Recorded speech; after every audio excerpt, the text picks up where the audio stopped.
ಆ ಒಂದು ಸಭಾಭವನದಲ್ಲಿ 4 ಮಾತುಗಳನ್ನು ಹೇಳುವುದಕ್ಕೆ ಸ್ವಲ್ಪ ಧೈರ್ಯವನ್ನು ನಾನು ನನ್ನಷ್ಟಕ್ಕೆ ಹೊಂದಿಕೊಳ್ಳಬೇಕಾಗ್ತದೆ.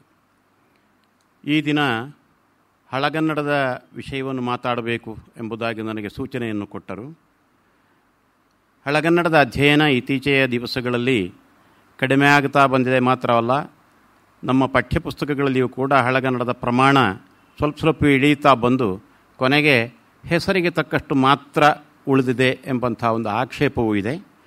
ಮಾತ್ರ ಅಲ್ಲ, ಹಳಗನ್ನಡದ ಪಠ್ಯಗಳಿದ್ದರೆ ಆ ಪಠ್ಯಗಳನ್ನು ಬೋಧಿಸುವಂತಹದ್ದು ಕಷ್ಟ ಆಗುತ್ತದೆ. ಆದ್ದರಿಂದ ಅಂಥದ್ದನ್ನು ಬಿಟ್ಟು ಬಿಡುವಂತಹದ್ದು ಒಳ್ಳೆಯದು ಎಂಬುದಾಗಿ ಅಧ್ಯಾಪಕರು ಹೇಳುವುದಕ್ಕೆ ಪ್ರಾರಂಭ ಮಾಡಿದ್ದಾರೆ ಎಂಬುದಾಗಿ ನಾನು ಕೇಳಿದ್ದೇನೆ. ಅಷ್ಟು ಮಾತ್ರ ಅಲ್ಲ, ಆ ಪಠ್ಯಭಾಗಗಳನ್ನು ಪಾಠ ಮಾಡದೆ ಅವುಗಳಿಂದ ಏನು ಪ್ರಶ್ನೆಗಳು ಬರುವುದಿಲ್ಲ, ನೀವು ಉಳಿದ ಭಾಗವನ್ನು ಬರೆದರೆ ನಮಗೆ ಪಾಸಾಗೋದಕ್ಕೆ ಸಾಕಾಗ್ತದೆ ಎಂಬಂಥ ಒಂದು ಅಭಿಪ್ರಾಯವನ್ನು ಅಧ್ಯಾಪಕರೇ ಹೇಳುತ್ತಾರೆ ಅಂತಲೂ ನಾನು ಕೇಳಿದ್ದೇನೆ. ಇದು ಆಕ್ಷೇಪದ ರೀತಿಯಲ್ಲಿ ಹೇಳುವಂತಹದ್ದಲ್ಲ, ಇದು ವಸ್ತುಸ್ಥಿತಿ ಎಂಬುದಾಗಿ ಮೊದಲಾಗಿ ಹೇಳಿದಂತಹದ್ದು. ಈಗ ನಾವು ಹಳಗನ್ನಡ ಅಂತ ಕೇಳ್ತೇವೆ. ಹಳಗನ್ನಡ, ನಡುಗನ್ನಡ, ಹೊಸಗನ್ನಡ ಎಂಬಂಥ 3 ವಿಭಾಗಗಳನ್ನು ನಾವು ಮಾಡಿಕೊಂಡಂತಹದ್ದು ಪ್ರಸಿದ್ಧವಾಗಿಯೇ ಇದೆ.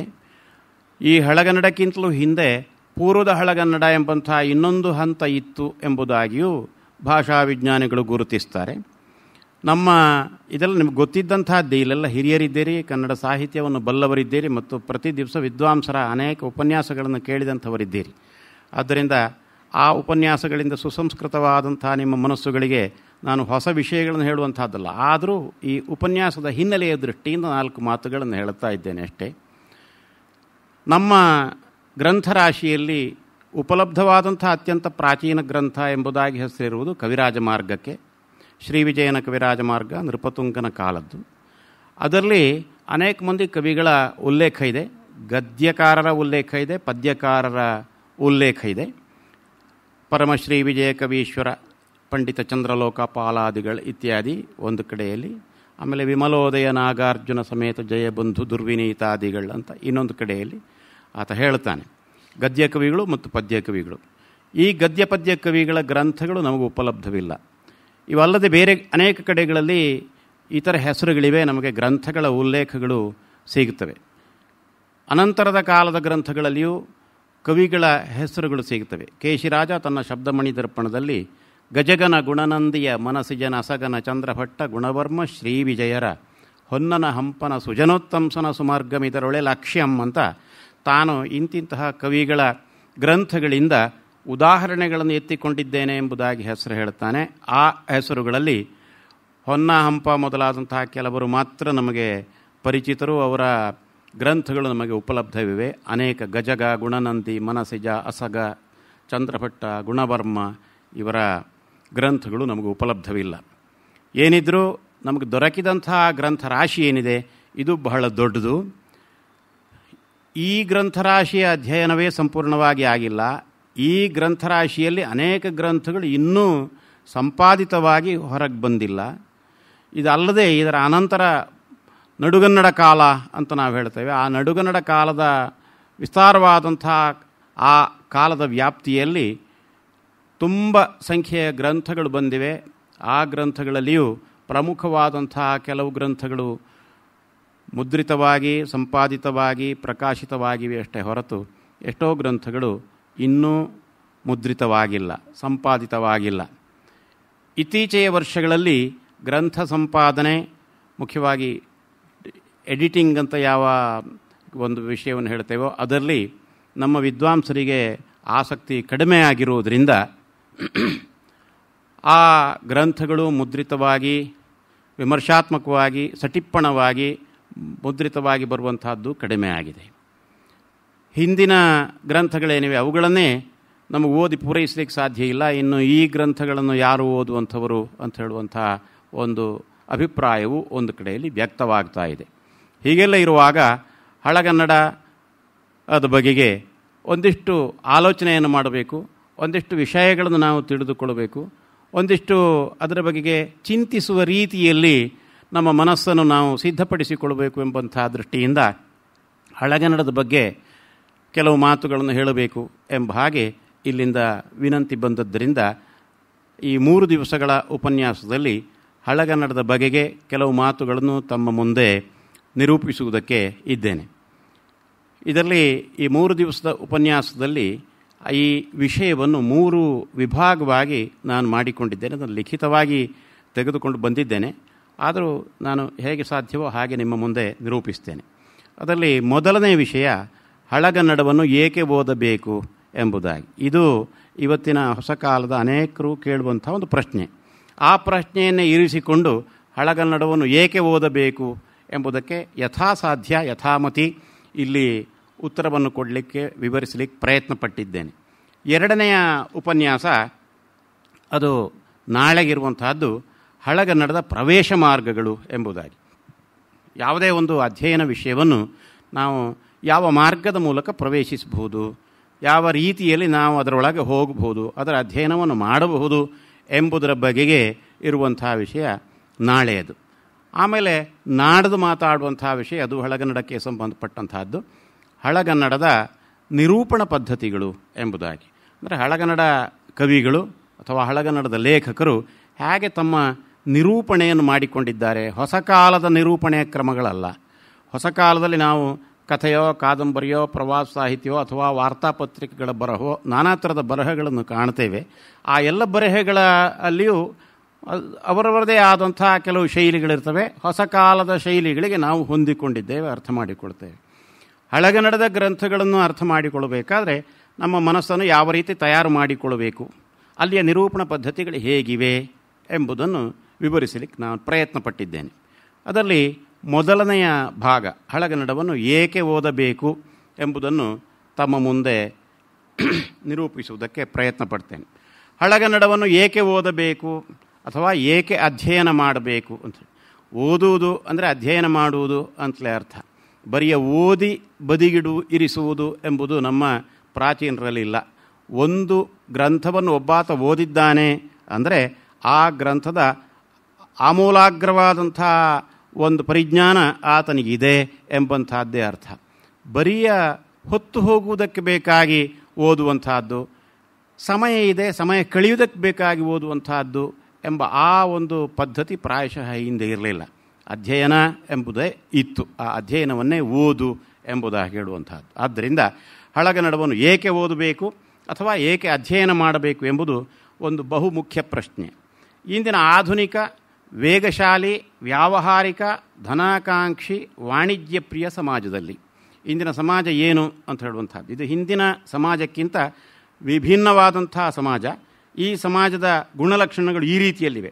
ಆಧುನಿಕ, ಹಿಂದೆ ಆಧುನಿಕ ಸಮಾಜ ಅಂತ ಹೇಳಿ ಅದನ್ನು ನಾವು ಪ್ರಾಚೀನ ಸಮಾಜ ಅಂತಲೋ ಹಿಂದಿನ ಸಮಾಜ ಅಂತಲೋ ಹಿಂದುಳಿದ ಸಮಾಜ ಅಂತಲೋ ಹೀಗೆ ಏನೇನೋ ರೀತಿಯಲ್ಲಿ ಹೇಳುವಂಥದ್ದುಂಟು. ಅಂತೂ ನಾವು ಆಧುನಿಕರು ಎಂಬುದಾಗಿ ನಾವು ತಿಳಿದುಕೊಂಡಿದ್ದೇವೆ. ಆ ಆಧುನಿಕ ಅಂತ ಹೇಳೋದಕ್ಕೆ ಬೇರೆ ಬೇರೆ ಜನರ ಮನಸ್ಸಿನಲ್ಲಿ ಬೇರೆ ಬೇರೆ ರೀತಿಯ ಅರ್ಥಗಳು ಬರಬಹುದು. ಹೊಸತು ಎಂಬಂತಹದ್ದು ಮಾತ್ರ ಕೆಲವರ ಮನಸ್ಸಿನಲ್ಲಿ ಬರಬಹುದು. ಕಾಲಿಕವಾಗಿ ನಾವು ಹೊಸಬರು ಎಂಬಂಥದ್ದು ಒಂದು. ಕಾಲಿಕವಾಗಿ ಹೊಸದಾದಾಗ ಮನೋಧರ್ಮದಲ್ಲಿಯೂ ಹೊಸತು, ನಾವು ಹಿಂದಿನವರ ರೀತಿಯಲ್ಲಿ ಯೋಚಿಸುವುದೇ ಅಲ್ಲ ಬೇರೆ ರೀತಿಯಲ್ಲಿ ಯೋಚಿಸುವವರು ಎಂಬ ಕಾರಣದಿಂದಲೂ ಹೊಸತು ಅಂತ ಇನ್ನು ಕೆಲವರ ಮನಸ್ಸಿನಲ್ಲಿ ಬರಬಹುದು. ಏನೇ ಇರಲಿ, ಆಧುನಿಕ, ಆಮೇಲೆ ವೇಗಶಾಲಿ. ಈಗಿನ ಬದುಕು ವೇಗಶಾಲಿ ಆದದ್ದು, ಅದರ ವಿವರಣೆ ಬೇಡ. ವ್ಯಾವಹಾರಿಕ, ಆಮೇಲೆ ನಾವು ಪೂರ್ತಿಯಾಗಿ ವ್ಯಾವಹಾರಿಕರಾಗಿ ಬಿಟ್ಟಿದ್ದೇವೆ ಎಂಬಂಥದ್ದನ್ನು ಗಮನಿಸಬೇಕು. ಅದರ ಜೊತೆಗೆ ವ್ಯಾವಹಾರಿಕ ಅಂತ ಹೇಳಿದರೆ ಸಾಲದು ಅಂತ ಧನಾಕಾಂಕ್ಷಿ, ಹಣವನ್ನು ಒಟ್ಟುಗೂಡಿಸುವುದೇ ಗುರಿಯಾಗಿ ಉಳ್ಳಂಥ ಸಮಾಜವಾಗಿ ನಾವು ಪರಿವರ್ತಿತವಾಗುತ್ತಾ ಇದ್ದೇವೋ ಎಂಬಂಥ ಒಂದು ಭ್ರಮೆ ಇದೆ. ಮತ್ತು ವಾಣಿಜ್ಯ ಪ್ರಿಯ. ವಾಣಿಜ್ಯ ಪ್ರಿಯ ಅಂತ ಹೇಳಿದಾಗ ವಾಣಿಜ್ಯ ವ್ಯವಹಾರಗಳಲ್ಲಿ ಪ್ರಿಯ ಅಂತ ಮಾತ್ರ ಅಲ್ಲ, ಒಂದು ರೀತಿಯ ಕೊಳ್ಳುಬಾಕ ಪರಿಸ್ಥಿತಿ ಅಂತ ನಾವು ಹೇಳ್ತೇವಲ್ಲ, ಆ ರೀತಿಯ ಒಂದು ಜೀವನಕ್ಕೆ ನಾವು ಹೊಂದಿಕೊಳ್ತಾ ಇದ್ದೇವೆ. ಅಂಥ ಸಮಾಜದಲ್ಲಿ ಹಳಗನ್ನಡವನ್ನು ಏಕೆ ಓದಬೇಕು? ಇದು ಹಳಗನ್ನಡ ಎಂಬಂಥದ್ದು ಆಧುನಿಕ ಅಲ್ಲ, ವೇಗಶಾಲಿ ಅಲ್ಲ, ನಿಧಾನವಾಗಿ ಅದನ್ನು ಅರ್ಥ ಮಾಡಿಕೊಳ್ಬೇಕು. ವ್ಯಾವಹಾರಿಕ ಅಲ್ಲ, ಧನಾಕಾಂಕ್ಷಿ, ಹಣದ ಸಂಪಾದನೆ ಇಲ್ಲ, ವಾಣಿಜ್ಯ ವ್ಯವಹಾರ ಇಲ್ಲ. ಇಂಥದ್ದಕ್ಕೆ ಹೊಂದಿಕೊಳ್ಳೋದಿಲ್ಲ ಅಂತ ಆದಮೇಲೆ ಇದು ಯಾಕೆ ಬೇಕು ಎಂಬಂಥದ್ದು ಮುಖ್ಯವಾದಂಥ ಪ್ರಶ್ನೆ ಆಗ್ತದೆ. ಈ ಪ್ರಶ್ನೆ ಪುನಃ ಪುನಃ ಕೇಳಲ್ಪಡ್ತದೆ. ಆ ಪೃಚ್ಛಕರ ಅಂದರೆ ಕೇಳುವವರ ಹಿನ್ನೆಲೆ ನಮ್ಮ ಕಾಲದಲ್ಲಿ ತುಂಬ ಪರಿವರ್ತಿತವಾಗಿರುವುದರಿಂದ, ಅಂದರೆ ಸ್ವಾತಂತ್ರ್ಯ ಪೂರ್ವದಲ್ಲಿದ್ದಂಥ ಸಮಾಜಕ್ಕೂ ಈಗಿನ ಸಮಾಜಕ್ಕೂ, ನಾನು ಸ್ವಾತಂತ್ರ್ಯದ ಅನಂತರದವನು, ನಿಮ್ಮಲ್ಲಿ ಕೆಲವರು ಸ್ವಾತಂತ್ರ್ಯ ಪೂರ್ವದವರು ಇರಬಹುದು. ಇಲ್ಲಿ ನಾನು ಜನಿಸಿದಂಥವರು, ಆದರೆ ಸ್ವಾತಂತ್ರ್ಯ ಪೂರ್ವ ಕಾಲವನ್ನು ಸರಿಯಾಗಿ ನೋಡಿದಂಥವರು ಈಗ ಇಲ್ಲ, ಬಹಳ ಕಡಿಮೆ ಸಂಖ್ಯೆಯಲ್ಲಿದ್ದಾರೆ. ಇಲ್ಲ ಅಂತ ಅಲ್ಲ, ಇಲ್ಲಿ ನಮ್ಮೊಳಗೆ ಕೆಲವರೇ ಇರಬಹುದು. ಆ ಪೃಚ್ಛಕರ ಹಿನ್ನೆಲೆ, ಹೀಗೆ ಕೇಳ್ತಾ ಇರುವಂಥವರ ಹಿನ್ನೆಲೆ ವೇಗಶಾಲಿ ಸಮಾಜದಲ್ಲಿ ತುಂಬ ಪರಿವರ್ತಿತವಾಗಿದೆ. ಅವರಿಗೆ ಮನಸ್ಸಮಾಧಾನವಾಗುವಂತೆ ಉತ್ತರಿಸುವುದು ಕೂಡ ಸುಲಭವಲ್ಲ. ಈ ಪ್ರಶ್ನೆ ಅನುಬಂಧ ಚತುಷ್ಟಯಕ್ಕೆ ಸಂಬಂಧಿಸಿದುದು ಎಂಬುದನ್ನು ಗಮನಿಸಬೇಕು. ಅನುಬಂಧ ಚತುಷ್ಟಯ ಎಂಬಂತಹದ್ದುಂಟು. ನಾನು ಈ ದಿನದ ಇಡೀ ಪ್ರಬಂಧವನ್ನು ಅನುಬಂಧ ಚತುಷ್ಟಯದ ಹಿನ್ನೆಲೆಯಿಂದ ಸಿದ್ಧಪಡಿಸಿಕೊಂಡಿದ್ದೇನೆ. ಯಾವುದೇ ಅಧ್ಯಯನ ಸಂದರ್ಭದಲ್ಲಿ ಅನುಬಂಧ ಚತುಷ್ಟಯವನ್ನು ಕುರಿತು ಆಲೋಚಿಸಬೇಕು ಎನ್ನುವುದು ನಮ್ಮ ಪರಂಪರಾಗತವಾದ ಅಧ್ಯಯನ ಮಾರ್ಗದ ನೀತಿಯಾದುದರಿಂದ ಈ ಪ್ರಶ್ನೆ ಅಪ್ರಸ್ತುತ ಎಂದು ಒಮ್ಮೆಗೆ ತಳ್ಳಿ ಹಾಕುವುದು ಸರಿಯಲ್ಲ. ಇದು ಹೊಸಬರು ಕೇಳಿದ್ದಾರೆ ಈ ಪ್ರಶ್ನೆಯನ್ನು, ಹಳಗನ್ನಡ ಏಕೆ ಓದಬೇಕು ಎಂಬಂತಹದ್ದು, ಅವರಿಗೆ ಬುದ್ಧಿ ಇಲ್ಲ ಅಂತ ನಾವು ಅವರನ್ನು ತಿರಸ್ಕರಿಸುವುದಾಗಲಿ ಉಪೇಕ್ಷಿಸುವುದಾಗಲಿ ಸರಿಯಲ್ಲ. ಇದು ಯಾಕೆ ಈ ಪ್ರಶ್ನೆ ಬಂತು, ಇದಕ್ಕೆ ಉತ್ತರ ಕೊಡುವುದಕ್ಕೆ ಇದು ಯೋಗ್ಯವೇ ಎಂಬುದಾಗಿ ನಾವು ಪರಿಶೀಲಿಸಿಕೊಂಡು, ಇದು ಅನುಬಂಧ ಚತುಷ್ಟಯಕ್ಕೆ ಸಂಬಂಧಿಸಿದ್ದರಿಂದ, ಅನುಬಂಧ ಚತುಷ್ಟಯ ಎಂಬಂತಹದ್ದು ನಮ್ಮ ಪ್ರಾಚೀನ ಅಧ್ಯಯನ ಮಾರ್ಗದಲ್ಲಿ ಅಧ್ಯಯನಕ್ಕೂ ಮೊದಲಿಗೆ ಕೇಳಿಕೊಳ್ಳಬೇಕಾದಂಥ ಪ್ರಶ್ನೆಗಳು. ಆ ಪ್ರಶ್ನೆಗಳಿಗೆ ಉತ್ತರ, ಅದಕ್ಕೆ ಸಮಾಧಾನಕರವಾದಂಥ ಉತ್ತರ ಸಿಕ್ಕಿದರೆ ಆ ಅಧ್ಯಯನವನ್ನು ಮುಂದುವರಿಸುವಂತಹದ್ದು. ಹಾಗೆ ಆ ದೃಷ್ಟಿಯಿಂದ ಈ ಪ್ರಶ್ನೆಯನ್ನು ಗಮನಿಸೋಣ ಎಂಬುದಾಗಿ ಇಲ್ಲಿ ನಿರೂಪಣೆ ಮಾಡಿದ್ದೇನೆ. ಒಮ್ಮೆಗೆ ತಳ್ಳಿ ಹಾಕುವುದು ಸರಿಯಲ್ಲ. ಹಳಗನ್ನಡವನ್ನು ಒಂದು ಅಧ್ಯಯನ ವಿಷಯವೆಂದು ನಾವು ಸ್ವೀಕರಿಸುತ್ತೇವಾದರೆ ಅನುಬಂಧ ಚತುಷ್ಟಯವು ಅದರ ಅಧ್ಯಯನ ಸಂದರ್ಭದಲ್ಲಿ ಅನ್ವಯವಾಗುವುದೋ ಎಂಬುದನ್ನು ನಾವು ಪರಿಶೀಲಿಸಲೇಬೇಕಾಗುತ್ತದೆ. ನಾವು ಹೊಸ ಕಾಲದವರು. ಅನುಬಂಧ ಚತುಷ್ಟಯ ಎಂಬ ವಿಷಯವು ಹಳೆಯ ಶಾಸ್ತ್ರಾಧ್ಯಯನಕ್ಕೆ ಮಾಡಿಕೊಂಡ ಸಾಂಪ್ರದಾಯಿಕ ಪೀಠಿಕಾಕ್ರಮ ಎಂದು ತಳ್ಳಿ ಹಾಕಬೇಕಾಗಿಲ್ಲ. ಹಳೆಗಾಲದ ಅಧ್ಯಯನ ವಿಷಯಕ್ಕೆ ರೂಪಿಸಿದ ವಿಧಾನ ಒಂದು ಹೊಸ ಕಾಲದ ಅಧ್ಯಯನಕ್ಕೆ ಕೂಡ ಹೊಂದುವುದೋ ಎಂಬ ಪರೀಕ್ಷೆಯಾದರೂ ಈ ಮೂಲಕ ನಡೆಯಬಹುದು. ವಿಷಯ, ಸಂಬಂಧ, ಅಧಿಕಾರಿ, ಪ್ರಯೋಜನ ಅಂತ 4 ಅನುಬಂಧ ಚತುಷ್ಟಯ ಎಂಬಿವೆ ಆ ಅನುಬಂಧ ಚತುಷ್ಟಯದ 4 ವಿಷಯಗಳು. ಈ 4 ವಿಷಯಗಳ ಸಮರ್ಪಕತೆಯಿಂದಲೇ ಪ್ರಾಚೀನ ಕಾಲದಲ್ಲಿ ಯಾವುದೇ ಅಧ್ಯಯನ ವಿಷಯವನ್ನು ಉಪಾದೇಯ ಎಂಬುದಾಗಿ ಪರಿಗಣಿಸಲಾಗ್ತಾ ಇತ್ತು. ಅನುಬಂಧ ಚತುಷ್ಟಯದಲ್ಲಿ ಮೊದಲನೆಯದು ವಿಷಯ ಎಂಬಂಥದ್ದು. ಹಳಗನ್ನಡ ಎಂಬುದು ಎಂತಹ ವಿಷಯ ಎಂಬುದನ್ನು ಪರಿಶೀಲನೆ ಮಾಡೋಣ. ಭಾಷೆಯು ಒಂದು ಅಧ್ಯಯನ ವಿಷಯವೇ? ಭಾಷೆಯ ಮೂಲಕ ಬೇರೆ ವಿಷಯಗಳ ಅಧ್ಯಯನ ಸಾಗುವುದೇ? ಅಂದರೆ ಭಾಷೆ ಎಂಬುದು ಅಧ್ಯಯನ ಮಾಡಲಿಕ್ಕಿರುವಂಥ ಉಪಕರಣವೋ ಅಥವಾ ಸ್ವತಃ ಅಧ್ಯಯನ ವಿಷಯವೋ ಎಂಬಂಥದ್ದು ಒಂದು ಪ್ರಶ್ನೆ. ಭಾಷೆಯ ಮೂಲಕ ಬೇರೆ ವಿಷಯಗಳ ಅಧ್ಯಯನ ಸಾಗುವುದೇ? ಭಾಷೆಯು ಅಧ್ಯಯನ ವಿಷಯ ಎಂಬುದನ್ನು ನಮ್ಮ ಪರಂಪರೆ ಬಹಳ ಹಿಂದಿನಿಂದಲೇ ಒಪ್ಪಿಕೊಂಡಿದೆ. ಈ ವಿಷಯದಲ್ಲಿ ಚಿಂತಕರಾದ ಪಾದಕಲು ನರಸಿಂಹ ಭಟ್ರ ಅಭಿಪ್ರಾಯವನ್ನು ಈ ಲೇಖನದಲ್ಲಿ ಮುಂದೆ ಉದ್ಧರಿಸಿದೆ. ಆ ಮಾತುಗಳನ್ನೇ ಉದ್ಧರಿಸಿದ್ದೇನೆ, ಆದ್ದರಿಂದ ಅದನ್ನು ಮತ್ತೆ ನೋಡೋಣ. ಅಂತೂ ನಮ್ಮ ಪರಂಪರೆ ಭಾಷೆಯನ್ನು ಅಧ್ಯಯನ ವಿಷಯ ಎಂಬುದಾಗಿ ಒಪ್ಪಿಕೊಂಡಿದೆ. ಭಾಷಾಧ್ಯಯನದ ಆಧಾರ ಯಾವುದು ಅಂತ ಕೇಳಿದರೆ ವ್ಯಾಕರಣಾಧ್ಯಯನ. ಭಾಷೆ ಎಂಬುದು ಸ್ವತಃ ಶಾಸ್ತ್ರವಲ್ಲ, ಆದರೆ ಸಕಲ ಶಾಸ್ತ್ರಗಳಿಗೂ ಭಾಷೆ ಎಂಬಂಥದ್ದು ಆಧಾರ. ಎಲ್ಲ ಶಾಸ್ತ್ರಗಳು ಭಾಷೆಯಲ್ಲಿ ನಿರೂಪಿತವಾಗಿರ್ತವೆ. ಆದುದರಿಂದಲೇ ಕಾಣಾದಂ ಪಾಣಿನೀಯಂಚ ಸರ್ವಶಾಸ್ತ್ರೋಪಕಾರಕಂ ಎಂಬ ಮಾತನ್ನು ನಮ್ಮ ಪರಂಪರೆ ಒಪ್ಪಿದೆ. ಕಾಣಾದ, ಪಾಣಿನೀಯ ಇವೆರಡು ಶಾಸ್ತ್ರಗಳು ಅವು ಸರ್ವಶಾಸ್ತ್ರಗಳಿಗೂ ಬೇಕಾದಂಥವು ಅಂಥೇಳಿ. ಪಾಣಿನೀಯ ಅಂದರೆ ವ್ಯಾಕರಣ, ಇದು ಭಾಷೆಗೆ ಸಂಬಂಧಪಟ್ಟಂತಹದ್ದು. ಈ ಭಾಷೆಯನ್ನು ಅಧ್ಯಯನ ಮಾಡುವಂಥ ಶಾಸ್ತ್ರ ಅದು ಸಕಲ ಶಾಸ್ತ್ರಗಳಿಗೂ ಬೇಕಾಗುವಂತಹದ್ದು ಎಂಬುದಾಗಿ. ಆದ್ದರಿಂದ ಭಾಷೆ ಅಧ್ಯಯನ ವಿಷಯ, ಅದು ಎಲ್ಲ ಶಾಸ್ತ್ರಗಳಿಗೂ ಬೇಕಾದ್ದು ಎಂಬುದಾಗಿ ನಮ್ಮ ಪರಂಪರೆ ಒಪ್ಪಿದೆ ಅಂತ ಆಯಿತು. ಪಾಣಿನೀಯವೆಂದರೆ ವ್ಯಾಕರಣವೆಂದರ್ಥ. ಸಂಸ್ಕೃತವನ್ನು ಇಲ್ಲಿ ಹೇಳಿದ್ದು ಆಗಿದ್ದರು, ಪಾಣಿನಿ ಸಂಸ್ಕೃತ ವೈಯಾಕರಣ. ಆ ಮೂಲಕ ಸಕಲ ಭಾಷೆಗಳನ್ನು ಹೇಳಿದಂತಿದೆ ಎಂಬುದಾಗಿ ತಿಳಿಬೇಕು. ಇದು ಕೇವಲ ಸಂಸ್ಕೃತಕ್ಕೆ ಮಾತ್ರ ಸಂಬಂಧಪಟ್ಟಂಥದ್ದಲ್ಲ, ಸಮಸ್ತ ಭಾಷಾ ವರ್ಗಕ್ಕೆ ಎಂಬುದಾಗಿ ನಾವು ತಿಳಿಯಬೇಕು. ಸಂಸ್ಕೃತಕ್ಕೂ ಸಂಸ್ಕೃತಾನುಸಾರಿಯಾದ ಸಕಲ ಭಾಷೆಗಳಿಗೂ ಇದು ಅನ್ವಯಿಸುತ್ತದೆ ಎಂದು ನಾವು ಅದನ್ನು ವಿಸ್ತರಿಸಿಕೊಳ್ಳಬಹುದು. ಸಂಸ್ಕೃತ ಮತ್ತು ಸಂಸ್ಕೃತಾನುಸಾರಿಯಾದಂಥ ಭಾಷೆಗಳು, ಕನ್ನಡವು ಸಂಸ್ಕೃತಾನುಸಾರಿಯಾದಂಥ ಭಾಷೆ ಎಂಬುದಾಗಿ ನಾವು ತಿಳಿದುಕೊಳ್ಬೇಕು. ಕನ್ನಡವು ಸಂಸ್ಕೃತಜನ್ಯವಲ್ಲ, ಅಥವಾ ಅದು ಮೂಲದ ದೃಷ್ಟಿಯಿಂದ ಸಂಸ್ಕೃತ ಪರಿವಾರದ ಜೊತೆಗೆ ಜ್ಞಾತಿ ಸಂಬಂಧವನ್ನುಳ್ಳದು ಅಲ್ಲ ಎಂಬುದಾಗಿ ಭಾಷಾ ವಿಜ್ಞಾನಿಗಳು ಪ್ರತಿಪಾದಿಸ್ತಾರೆ. ಹಾಗೆ ಹೇಳಿದರೂ ಸಾಂಸ್ಕೃತಿಕ ದೃಷ್ಟಿಯಿಂದ ಮತ್ತು ಅದು ಬೆಳೆದು ಬಂದ ವಿಧಾನದ ಪರಿಗಣನೆಯಿಂದ ಅದು ಸಂಸ್ಕೃತದ ಪರಿವಾರಕ್ಕೆ ಸೇರಿದುದೇ ಆಗಿದೆ ಎಂಬುದರಲ್ಲಿ ಯಾವ ಸಂದೇಹವೂ ಇಲ್ಲ. ಐತಿಹಾಸಿಕ ದೃಷ್ಟಿಯಿಂದಲೂ ಈ ಮಾತನ್ನು ನಾವು ಒಪ್ಪಿಕೊಳ್ಳಲೇಬೇಕಾಗುತ್ತದೆ. ಸಂಸ್ಕೃತ ಅಂತ ಹೇಳಿದಾಗ ಸಂಸ್ಕೃತ ಒಂದನ್ನು ಮಾತ್ರ ಅಲ್ಲ, ಸಂಸ್ಕೃತದ ಪರಿವಾರ ಏನಿದೆ ಅದೆಲ್ಲವೂ ಸಂಸ್ಕೃತದ ಪರಿವಾರ ಎಲ್ಲವೂ ಇಲ್ಲಿ ನಮ್ಮ ಗಮನದಲ್ಲಿ ಇರಬೇಕಾಗ್ತದೆ. ಈಗ ಪ್ರಾಕೃತ ಭಾಷೆಗಳಿವೆ, ಪಾಲಿ ಭಾಷೆ ಇದೆ, ಇವೆಲ್ಲ ಸಂಸ್ಕೃತಕ್ಕಿಂತ ಬೇರೆಯಾದಂತಹದ್ದಲ್ಲ, ಸಂಸ್ಕೃತದ ಪರಿವಾರಕ್ಕೆ ಸೇರಿದಂತಹದ್ದು. ಒಟ್ಟು ಪ್ರಾಚೀನ ಭಾರತೀಯ ಪ್ರಾತಿನಿಧಿಕವಾದಂಥವು ಎಂಬುದಾಗಿ ಗಮನಿಸಬೇಕು. ಹೀಗೆ ಐತಿಹಾಸಿಕ ದೃಷ್ಟಿಯಿಂದಲೂ ಇದನ್ನು ನಾವು ಒಪ್ಪಿಕೊಳ್ಳಬೇಕು. ಆದುದರಿಂದ ಸಂಸ್ಕೃತ ಭಾಷಾ ಪ್ರಪಂಚಕ್ಕೆ ಸಂಬಂಧಿಸಿದಂತೆ ಹೇಳುವ ಮಾತು ಕನ್ನಡಕ್ಕೂ ಸಾಮಾನ್ಯ ದೃಷ್ಟಿಯಿಂದ ಅನ್ವಯವಾಗಿಯೇ ಆಗ್ತದೆ ಎಂಬುದನ್ನು ನಾವು ತಿಳಿಯಬೇಕಾಗ್ತದೆ. ಈ ಮೇಲಿನ ಅಭಿಪ್ರಾಯಕ್ಕೆ ಪ್ರತಿಯಾಗಿ ಕೆಲವರು ಹೊಸ ಕಾಲದ ಕನ್ನಡ, ಕನ್ನಡ ಅಂದರೆ ಏನು ಅಂತ ಕೇಳಿದರೆ ಹೊಸ ಕಾಲದ ಕನ್ನಡವನ್ನೇ ನಾವು ಇಟ್ಟುಕೊಳ್ಳಬೇಕು ಎಂಬುದಾಗಿ ಹೇಳುವವರು, ಹೊಸ ಕಾಲದ ಕನ್ನಡವು ಸಂಸ್ಕೃತ ಕಿರಣಿಯಲ್ಲ, ಹೊಸಗನ್ನಡವು ಸಂಸ್ಕೃತಕ್ಕಿಂತಲೂ ಇಂಗ್ಲಿಷ್ ಮೊದಲಾದ ಆಧುನಿಕ ಭಾಷೆಗಳೇನಿವೆ ಅಥವಾ ವಿದೇಶೀಯ ಭಾಷೆಗಳೇನಿವೆ ಈ ಭಾಷೆಗಳಿಂದ ಮತ್ತು ಆ ಭಾಷೆಗಳ ಸಂಪರ್ಕದಿಂದ ಹೆಚ್ಚು ಪರಿಪುಷ್ಟವಾದಂತಹದ್ದು ಎಂಬ ಒಂದು ಪ್ರತಿಪಾದನೆಯನ್ನು ಮಾಡಬಹುದು. ಈ ರೀತಿ ಪ್ರತಿವಾದವನ್ನು ಹೂಡಿದರೂ ಕೇವಲ ಹೊಸಗನ್ನಡವೇ ಕನ್ನಡವಲ್ಲ, ಹೊಸಗನ್ನಡ ಮಾತ್ರ ಕನ್ನಡ ಅಲ್ಲ. ಕನ್ನಡ ಅಂತ ಹೇಳಿದ ಕೂಡಲೇ ಹೊಸಗನ್ನಡದ ಒಂದು ಸ್ವರೂಪ ಮಾತ್ರ ಅಲ್ಲ. ಕೆಲವರಿಗೆ ಹೊಸಗನ್ನಡ ಮಾತ್ರ ಗೊತ್ತಿರಬಹುದು ಕನ್ನಡ ಅಂತ ಹೇಳಿದರೆ, ಆದರೆ ಹೊಸಗನ್ನಡ ಮಾತ್ರ ಕನ್ನಡ ಅಲ್ಲ, ಅದಕ್ಕೆ ಬೇರೆ ರೂಪಗಳಿವೆ, ಅದಕ್ಕೆ ಇತರ ರೂಪಗಳೂ ಇವೆ. ಆ ರೂಪಗಳಲ್ಲಿ ಒಂದಾದ ಹಳಗನ್ನಡ ಅದಂತೂ ಸಂಸ್ಕೃತ ಪರಿವಾರದ ಒಳಗೆ ಗುರುತಿಸಿಕೊಳ್ಳಬಹುದಾದ ಭಾಷೆ ಎಂದು ಆ ಪ್ರತಿವಾದ ಪ್ರವೀಣರು ಒಪ್ಪಿಕೊಳ್ಳಲೇಬೇಕಾಗುತ್ತದೆ. ಹೊಸಗನ್ನಡವು ಇಂಗ್ಲಿಷ್ ಮೊದಲಾದ 10 ಹಲವು ಕಡೆಗಳಿಂದ ಪ್ರಭಾವಿತವಾದರೂ ಸಂಸ್ಕೃತದ ಪರಿವಾರಕ್ಕಿಂತ ಬಾಹ್ಯವಾದುದು ಎಂದು ಹೇಳುವಂತಿಲ್ಲ ಎಂಬುದು ವಾಸ್ತವ. ಕನ್ನಡಕ್ಕೆ ಬೇಕು ಕನ್ನಡದ್ದೇ ವ್ಯಾಕರಣ ಎಂಬ ಘೋಷಣೆಯನ್ನು ಮಾಡಿ ಈ ಬಗೆಗೆ ಕಾರ್ಯಪ್ರವೃತ್ತವಾದ ಒಂದು ದೊಡ್ಡ ತಂಡವೇ ಇದೆ ಹೊಸ ಕಾಲದಲ್ಲಿ. ಕನ್ನಡಕ್ಕೆ ಬೇಕು ಕನ್ನಡದ್ದೇ ವ್ಯಾಕರಣ ಅಂಥೇಳಿ. ಅಂದರೆ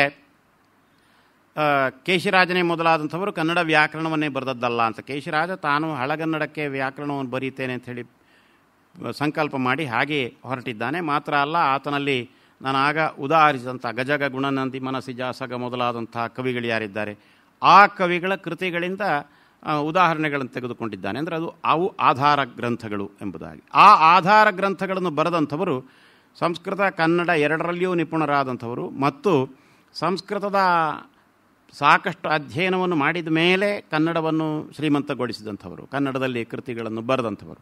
ಆದ್ದರಿಂದ ಆತ ಸಂಸ್ಕೃತದಿಂದ ಪರಿಪುಷ್ಟವಾದಂಥ ಕನ್ನಡ ಭಾಷೆಗೆ ವ್ಯಾಕರಣವನ್ನು ಬರೆದಿದ್ದಾನೆ ಎಂಬಂತಹದ್ದು ಸ್ಪಷ್ಟ. ಹೌದು, ಆತನಿಗೆ ಮಾದರಿಯೂ ಸಂಸ್ಕೃತದ್ದೇ ಹೌದು, ಅದನ್ನು ನಾವು ಒಪ್ಪಿಕೊಳ್ಳಬೇಕು.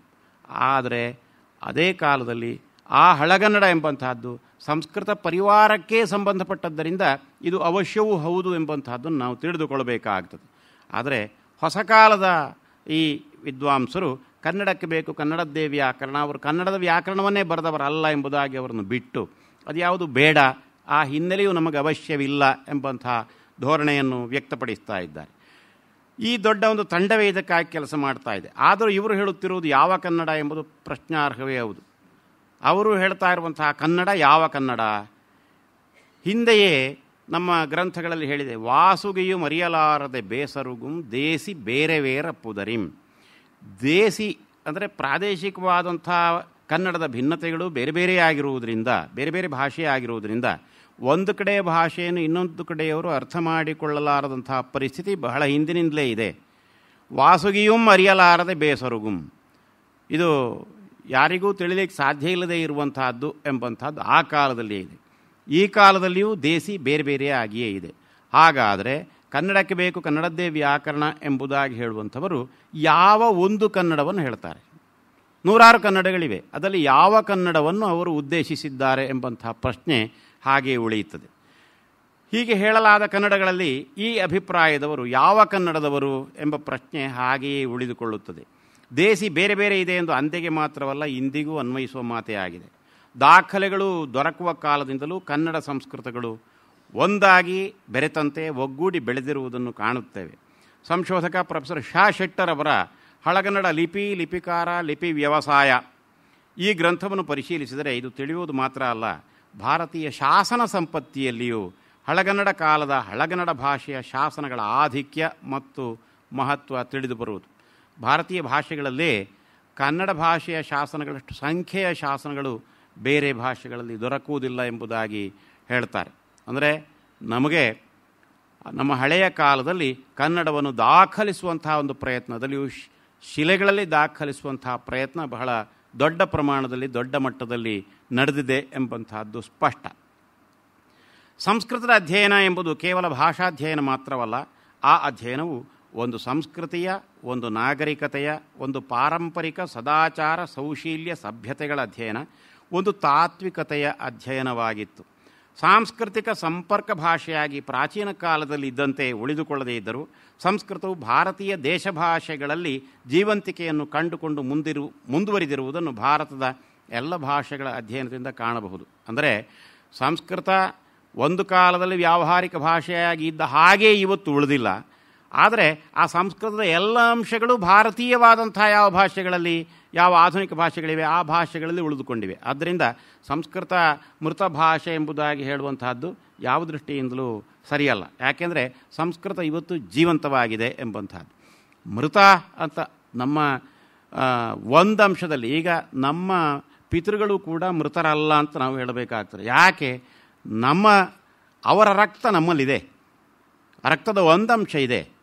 ಆದ್ದರಿಂದ ನಾವು ಅವರ ಪರಂಪರೆಯನ್ನು ಮುಂದುವರಿಸಿದಂಥವರು. ಆದ್ದರಿಂದ ಅವರು ನಮಗಿವತ್ತು ಗುರುತು ಇರಲಿ, ಗುರುತು ಇಲ್ಲದೇ ಇರಲಿ, ಅವರ ಚಿತ್ರ ನಮ್ಮಲ್ಲಿ ಇರಲಿ, ಇಲ್ಲದೆ ಉಳಿಲಿ, ಅವರ ಅಂಶಗಳು ನಮ್ಮಲ್ಲಿವೆ. ಹಾಗೆ ಸಂಸ್ಕೃತದ ಎಲ್ಲ ಅಂಶಗಳು ಭಾರತದ ಆಧುನಿಕ ಭಾಷೆಗಳಲ್ಲಿವೆ. ಒಂದು ಭಾಷೆಯಲ್ಲಿದ್ದದ್ದು ಇನ್ನೊಂದು ಭಾಷೆಯಲ್ಲಿ ಇರಲಿಕ್ಕಿಲ್ಲ. ಒಂದು ಭಾಷೆಯಲ್ಲಿ ಹೆಚ್ಚು ಆಗಿರಬಹುದು, ಇನ್ನೊಂದು ಭಾಷೆಯಲ್ಲಿ ಕಡಿಮೆ ಆಗಿರ್ಬೋದು, ಪ್ರಮಾಣದಲ್ಲಿ ವ್ಯತ್ಯಾಸವಾಗಿರ್ಬೋದು. ಆದರೆ ಈ ಎಲ್ಲ ಭಾಷೆಗಳು ಆ ಭಾಷೆಗಳ ಹಕ್ಕುದಾರರೇ ಹೌದು. ಅರ್ಥಾತ್ ಭಾರತದಲ್ಲಿರುವ ಭಾಷೆಗಳು ಸಂಸ್ಕೃತದ ಅಥವಾ ಸಂಸ್ಕೃತ ಪರಂಪರೆಯ ಉತ್ತರಾಧಿಕಾರಿ ರೂಪದವೇ ಆಗಿವೆ. ಕನ್ನಡವೂ ಅದೇ ವರ್ಗಕ್ಕೆ ಸೇರಿರುವುದರಲ್ಲಿ ಸಂದೇಹ ಇಲ್ಲ. ತನ್ನ ಸಂಸ್ಕೃತಿ ಇತಿಹಾಸಗಳನ್ನು ತಿಳಿಯದ ಮಾನವ ಸಮಾಜ ಜೀವಂತವಿದ್ದು ನಿರ್ಜೀವವಾದಂತೆ. ನಮ್ಮ ದೇಶದ ಪಾರಂಪರಿಕ ಸಂಸ್ಕೃತಿಯನ್ನು ಅಧ್ಯಯನ ಮಾಡಲು ಸಂಸ್ಕೃತವು ಒಂದು ಮಾರ್ಗವಾದರೆ, ಭಾರತೀಯ ಸಂಸ್ಕೃತಿಯ ನಿರೂಪಣೆಯ ಸಮರ್ಥ ಉತ್ತರಾಧಿಕಾರಿಗಳೆಂಬಂತೆಯೂ ಸಂಸ್ಕೃತದ ಪರಿವಾರ ಸದಸ್ಯರೆಂಬಂತೆಯೂ ಇರುವ ದೇಶಭಾಷೆಗಳ ಅಧ್ಯಯನ ಇದು ಇನ್ನೊಂದು ಮಾರ್ಗ. ಸಂಸ್ಕೃತದ ಮೂಲಕ ನಮ್ಮನ್ನು ನಾವು ತಿಳಿದುಕೊಳ್ಳುವಂಥದ್ದು ಅಥವಾ ಭಾರತೀಯ ಸಂಸ್ಕೃತಿಯನ್ನು ತಿಳಿಯುವುದು ಒಂದು ಮಾರ್ಗ. ಆದರೆ ದೇಶಭಾಷೆಗಳ ಮೂಲಕ ತಿಳಿಯುವಂಥದ್ದು ಇನ್ನೊಂದು ಮಾರ್ಗ. ಈ ದೇಶಭಾಷೆಗಳಲ್ಲಿ ಕನ್ನಡಕ್ಕೆ ವಿಶಿಷ್ಟ ಸ್ಥಾನವಿದೆ. ಈ ಸ್ಥಾನ ಕನ್ನಡದ ಹಳಗನ್ನಡ ಎಂಬ ಸ್ಥಿತಿಯ ಬಗೆಗಿನ ಅರಿವು ನಮಗಿರುವುದರಿಂದ ಖಚಿತವಾಗಿ ತಿಳಿಯುವಂತಿದೆ. ಹಳಗನ್ನಡ ಎಂಬ ಸ್ಥಿತಿ ಕನ್ನಡಕ್ಕೆ ಇತ್ತು ಎಂಬುದು ನಮಗೆ ಸ್ಪಷ್ಟವಾಗಿ ತಿಳಿದಿರುವುದರಿಂದ ನಾವು ಈ ಹಳಗನ್ನಡದ ಮೂಲಕ ನಮ್ಮ ಪ್ರಾಚೀನ ಸಂಸ್ಕೃತಿಯನ್ನು ಹೆಚ್ಚು ಚೆನ್ನಾಗಿ ಅಧ್ಯಯನ ಮಾಡಬಹುದು ಎಂಬುದಾಗಿ. ಆದ್ದರಿಂದ ಅಧ್ಯಯನದ ವಿಷಯದ ದೃಷ್ಟಿಯಿಂದ ಹಳಗನ್ನಡವನ್ನು ಪರಿಶೀಲಿಸಿದಾಗ ಅದರ ಉಪಾದೇಯತೆ ಸ್ಪಷ್ಟವಾಗಿದೆ. ನಮ್ಮನ್ನು ನಾವು ತಿಳಿಯಲಿಕ್ಕೆ ಹಳಗನ್ನಡ ಒಂದು ವಿಷಯವಾಗ್ತದೆ, ಒಂದು ವಸ್ತುವಾಗ್ತದೆ. ಆದ್ದರಿಂದ ನಮಗೆ ಹಳಗನ್ನಡದ ಅಧ್ಯಯನ ಅವಶ್ಯ ಎಂಬಂಥದ್ದು. ಅನುಬಂಧ ಚತುಷ್ಟಯದಲ್ಲಿ ಎರಡನೆಯದು ಸಂಬಂಧ ಎಂಬಂಥದ್ದು. ವಿಷಯ ಆದಮೇಲೆ ಸಂಬಂಧ. ಇದರಲ್ಲಿ ಅಧ್ಯಯನ ವಿಷಯದೊಳಗಿನ ಅವಯವಗಳೊಳಗಿನ ಸಂಬಂಧವು ಒಂದು ವಿಷಯವಾದರೆ, ಅಧ್ಯೇತೃ ಅಂದರೆ ಅಧ್ಯಯನ ಮಾಡುವವನು, ಅಧ್ಯೇತರಿಗೂ ಅಧ್ಯಯನ ವಿಷಯಕ್ಕೂ ಇರುವ ಸಂಬಂಧವು ಇನ್ನೊಂದು ವಿಷಯ. ಈ ಸಂಬಂಧಗಳು ಎರಡು ರೀತಿಯಲ್ಲಿ, ಅದರ ಒಳಗೆ ಒಂದು, ಆಮೇಲೆ ಅಧ್ಯಯನ ಮಾಡುವವನಿಗೂ ಅಧ್ಯಯನ ವಿಷಯಕ್ಕೂ ಇರುವಂತಹ ಸಂಬಂಧ. ಹಳಗನ್ನಡ ಎಂಬುದರೊಳಗೆ ಪರಿಗಣಿತವಾಗುವ ಅವಯವ ವಿಷಯಗಳನ್ನು ಮೊದಲಿಗೆ ಗಮನಿಸೋಣ. ಹಳಗನ್ನಡ ಎಂಬುದು ಒಂದು ಭಾಷೆ ಮಾತ್ರ ಎಂದು ಪರಿಗಣಿಸಿ ನೋಡಿದರೆ, ಭಾಷೆಯೊಳಗಿನ ಆಖ್ಯಾತ, ಅವ್ಯಯಗಳು, ಪದರಚನೆ, ವಾಕ್ಯರಚನೆ ಮತ್ತು ನಿರೂಪಣೆಯ ವಿಧಾನ ಮತ್ತು ಶಿಷ್ಟಾಚಾರದ ಹಿನ್ನೆಲೆಯ ಭಾಷಾ ಪ್ರಯೋಗಗಳು ಮತ್ತು ಕಾವ್ಯಾತ್ಮಕ ನಿರೂಪಣೆಗಳು ಇವೆಲ್ಲವೂ ಸೇರ್ತವೆ. ಇವುಗಳೊಳಗೆ ಸಾವಯವ ಸಂಬಂಧ ಇಲ್ಲದಿದ್ದರೆ ಅಭಿವ್ಯಕ್ತಿ ವಿಧಾನವೇ ಸಾಧ್ಯ ಇಲ್ಲ. ಇವುಗಳೊಳಗೆ ಸರಿಯಾದಂಥ ವಾಕ್ಯರಚನೆಯ ವಿಧಾನ ಇತ್ಯಾದಿಗಳಲ್ಲಿ ಸರಿಯಾದಂಥ ವ್ಯವಸ್ಥೆ ಇಲ್ಲ ಅಂತಾದರೆ ಅದು ಒಂದು ಪರಿಪೂರ್ಣವಾದಂಥ ಭಾಷೆಯೇ ಆಗಲಿಕ್ಕೆ ಸಾಧ್ಯವಿಲ್ಲ. ಅದರಲ್ಲಿ ಸಾಹಿತ್ಯ ರಚನೆ ಆಗಲಿಕ್ಕೆ ಸಾಧ್ಯ ಇಲ್ಲ. ಅದರಲ್ಲಿ ಅಭಿವ್ಯಕ್ತಿ ಕಷ್ಟ, ಅಭಿವ್ಯಕ್ತಿ ವಿಧಾನವೇ ಸಾಧ್ಯ ಇಲ್ಲ. ಹಳಗನ್ನಡದಲ್ಲಿ ಅಭಿವ್ಯಕ್ತಿ ವಿಧಾನ ಇದು ಚೆನ್ನಾಗಿ ಬಂದಿದೆ ಅಂತ ಆದರೆ ಅದರೊಳಗಿನ ಅವಯವ ಸಂಬಂಧ ಸರಿಯಾಗಿದೆ ಅಂತಲೇ ಅರ್ಥ. ಹಳಗನ್ನಡವು ಒಂದು ಯಶಸ್ವಿ ಅಭಿವ್ಯಕ್ತಿ ವಿಧಾನವಾಗಿದೆ ಎಂಬುದರಲ್ಲಿ ನಾವು ಸಂದೇಹ ಪಡಬೇಕಾಗಿಲ್ಲ. ಅದು ಅನುಭವವೇದ್ಯ. ಆದುದರಿಂದ ಭಾಷಾ ವಿಷಯವಾಗಿ ಅದರೊಳಗಿನ ಅವಯವ ಸಂಬಂಧವು ಗಟ್ಟಿಯಾಗಿದೆ ಎಂಬುದನ್ನು ಒಪ್ಪಿಕೊಳ್ಳಲೇಬೇಕಾಗುವುದು. ಆದುದರಿಂದ ಅದು ಅಧ್ಯಯನ ಯೋಗ್ಯವಾಗಿದೆ. ಇನ್ನೊಂದು ವಿವೇಚನೆ ವಿಷಯವೆಂದರೆ, ಹಳಗನ್ನಡದ ಒಳಗೆ ನಿರೂಪಿತವಾದ ವಾಂಗ್ಮಯ ಪ್ರಪಂಚ, ಗ್ರಂಥಗಳು, ಗ್ರಂಥ ಪ್ರಪಂಚ. ಈ ಪ್ರಪಂಚವು ಬಹಳ ವಿಸ್ತಾರವಾದುದು. ವಾಂಗ್ಮಯವನ್ನು ಶಾಸ್ತ್ರ, ಸಾಹಿತ್ಯ ಎಂಬುದಾಗಿ ವಿಂಗಡಿಸಿ ನೋಡುವುದುಂಟು. ಹಳಗನ್ನಡದಲ್ಲಿ ಶಾಸ್ತ್ರ ವರ್ಗಕ್ಕೆ ಸೇರುವ 100 ಗ್ರಂಥಗಳಿವೆ, ಸಾಹಿತ್ಯ ವರ್ಗಕ್ಕೆ ಸೇರುವ 100 ಗ್ರಂಥಗಳಿವೆ. ಅವೆಲ್ಲವುಗಳ ಅಧ್ಯಯನ ಒಂದು ಮನುಷ್ಯ ಜೀವನದಲ್ಲಿ ಸಾಧ್ಯವಿಲ್ಲವಾದರೂ ಇವೆಲ್ಲವೂ ಜೀವನ ಸಂಬಂಧಿಯಾಗಿಯೇ ಹುಟ್ಟಿ ಬಂದಿವೆ ಎಂಬುದರಲ್ಲಿ ಸಂದೇಹ ಪಡಬೇಕಾಗಿಲ್ಲವಷ್ಟೇ. ಜೀವನ ಸಂಬಂಧ ಇಲ್ಲದೇ ಇದ್ದರೆ ಈ ಗ್ರಂಥಗಳು ಯಾಕೆ ಹುಟ್ಟುತ್ತವೆ? ಜೀವನ ಸಂಬಂಧ ಇದ್ದೇ ಇದೆ. ಜೀವನ ಸಂಬಂಧ ಇದ್ದೇ ಇದೆ ಅಂತ ಹೇಳಿದರೆ ಸಂಬಂಧ ಇದೆ ಅಂತ ಹೇಳುವಂಥದ್ದೇ ಅರ್ಥ. ನಮ್ಮ ಜೀವನಕ್ಕೂ ಅದಕ್ಕೂ ಸಂಬಂಧ ಇದೆ, ಆದ್ದರಿಂದ ಅಧ್ಯಯನ ಯೋಗ್ಯವಾಗ್ತದೆ ಅಂತ ಅಲ್ಲೇ ಸಿದ್ಧವಾಯಿತು. ಪ್ರಯೋಜನವಿಲ್ಲದೆ ಲೋಕದ ಯಾವ ಕಾರ್ಯವನ್ನು ಮನುಷ್ಯನು ಮಾಡುವುದಿಲ್ಲ. ಆದುದರಿಂದ ಮನುಷ್ಯನ ಅಂತರ್ಗತವಾದ ಶಕ್ತಿಗಳಿಂದಲೇ ನಿರ್ಮಿತವಾದ ಶಾಸ್ತ್ರ ಕಾವ್ಯಗಳೆರಡೂ ಮನುಷ್ಯ ಜೀವನೋಪಯೋಗಿಯೇ ಆಗಿವೆ ಎಂಬುದರಲ್ಲಿ ಸಂದೇಹವೇಕೆ? ಅವು ನಮ್ಮ ಇಂದಿನ ಜೀವನ ಪದ್ಧತಿಗೆ, ಇಂದಿನ ಯೋಚನೆ ವಿಧಾನಗಳಿಗೆ ಸಮ್ಮತವೇ ಅವಶ್ಯವೇ ಎಂಬ ವಿಷಯಗಳು ಬೇರೆ. ಇವತ್ತಿನ ಜೀವನಕ್ಕೆ ಅವು ಬೇಕೋ ಬೇಡವೋ, ಇವತ್ತಿನ ನಮ್ಮ ಹೊಸ ಕಾಲದ ಚಿಂತನೆಗೆ ಸಮ್ಮತವೋ ಅಸಮ್ಮತವೋ ಈ ವಿಷಯ ಬೇರೆ. ಆದರೆ ಅದು ಸಮ್ಮತವಾಗಿ ಇಲ್ಲದೇ ಇದ್ದಾಗ ಅದು ಹುಟ್ಟಲಿಕ್ಕೆ ಸಾಧ್ಯ ಇಲ್ಲ. ಅದು ಹುಟ್ಟಿದೆ ಅಂತ ಆದರೆ ಅಲ್ಲಿ ಸಂಬಂಧ ಇದೆ ಎಂಬಂಥದ್ದೇ ಅರ್ಥ. ಆದರೆ ಯಾವುದೊಂದು ಕಾಲದಲ್ಲಿ ಅವು ಜೀವನೋಪಯೋಗಿಯೂ ಅಂದಿನ ಚಿಂತನ ಪದ್ಧತಿಗೆ ಸಮ್ಮತವೂ ಅವಶ್ಯವೂ ಆಗಿದ್ದುವೇ ಸರಿ. ಇಲ್ಲವಾದರೆ ಅವು ಏಕೆ ಹುಟ್ಟಿದವು? ನಮ್ಮ ಇತಿಹಾಸವನ್ನು ತಿಳಿದು ವರ್ತಮಾನ ಜೀವನವನ್ನು ಹಸನು ಮಾಡಿಕೊಳ್ಳುವ ದೃಷ್ಟಿಯಿಂದ ಹಿಂದಿನವೆಲ್ಲವೂ ಪ್ರಸ್ತುತವಾಗುತ್ತವೆ. ಇತಿಹಾಸದ ಘಟನೆಗಳು ನಮಗೆ ಇಂದು ಸಮ್ಮತವೋ ಅಸಮ್ಮತವೋ ಹೇಳಬಹುದು. ನಾವು ಇತಿಹಾಸದ ಘಟನೆಗಳು ನಮಗೆ ಸಮ್ಮತ ಅಸಮ್ಮತ ಎರಡೂ ರೀತಿಯಲ್ಲಿರಬಹುದು. ಆದರೆ ಅವು ಘಟಿಸಿ ಆಗಿವೆ, ಯಾವುದೋ ಒಂದು ರೀತಿಯಲ್ಲಿ ಅವು ಘಟಿಸಿವೆ. ಅವನ್ನು ಬದಲಾಯಿಸಲು ಸಾಧ್ಯವಿಲ್ಲ. ಆದರೆ ಅವು ನಮ್ಮ ಇಂದಿನ ಜೀವನವನ್ನು ಹಸನುಗೊಳಿಸಲಿಕ್ಕಾಗಿ ಅಧ್ಯಯನ ಯೋಗ್ಯವೇ ಆಗಿವೆ. ಆದ್ದರಿಂದ ಹಿಂದೆ ಏನಾಗಿದೆಯೋ ಅದನ್ನು ನಾವು ಅಧ್ಯಯನ ಮಾಡಬೇಕಾಗುತ್ತದೆ. ಆದ್ದರಿಂದ ಅವನ್ನು ನಿರಾಕರಿಸುವಂತಿಲ್ಲ. ಹೀಗಿರುವಾಗ ಹಳಗನ್ನಡ ವಾಂಗ್ಮಯ ರೂಪದಲ್ಲಿರುವ ಯಾವ ವಿಷಯವನ್ನೂ ನಾವು ನಿರಾಕರಿಸುವ ಹಾಗಿಲ್ಲ. ಅದು ಶಾಸ್ತ್ರವೇ ಆಗಿರಲಿ, ಕಾವ್ಯವೇ ಆಗಿರಲಿ, ಎಲ್ಲವನ್ನೂ ಒಂದು ಜೀವಮಾನದಲ್ಲಿ ಅಧ್ಯಯನ ಮಾಡಲಿಕ್ಕೆ ಸಾಧ್ಯ ಇಲ್ಲ. ಆದರೆ ಎಷ್ಟಂಶ ಸಾಧ್ಯವೋ ಅಷ್ಟಂಶವನ್ನು ನಾವು ಅಧ್ಯಯನ ಮಾಡಬಹುದು, ನಮಗೆ ಆಸಕ್ತಿ ಇರುವಂತಹದ್ದನ್ನು ತಿಳಿದುಕೊಳ್ಳಬಹುದು ಎಂಬಂತಹದ್ದು. ಅಂದು ನಿರ್ಮಿತವಾದ ಶಾಸ್ತ್ರ ಕಾವ್ಯ ಎಂಬೆರಡು ಸ್ಥೂಲ ವಿಭಾಗಗಳಲ್ಲದೆ ಈ ವಿಭಾಗಗಳಿಗೆ ಸಮೀಪಾನ್ವಯ ರೂಪದಲ್ಲಿ ಮಾತ್ರವಲ್ಲ, ದೂರಾನ್ವಯ ರೂಪದಲ್ಲಿ ಕೂಡ ಸಂಬಂಧಪಡುವ ಎಲ್ಲವೂ ನಮಗೆ ಉಪಾದೇಯವೇ ಆಗುತ್ತವೆ. ಅವನ್ನು ಹಳಗನ್ನಡ ಎಂಬ ಏಕಘನ ರೂಪದಲ್ಲಿ ನಾವು ಗ್ರಹಿಸುವುದಾದರೆ, ಏಕಘನ ಅಂದರೆ ಒಂದೇ ಸ್ವರೂಪದಲ್ಲಿ ಅಂತ ಅರ್ಥ.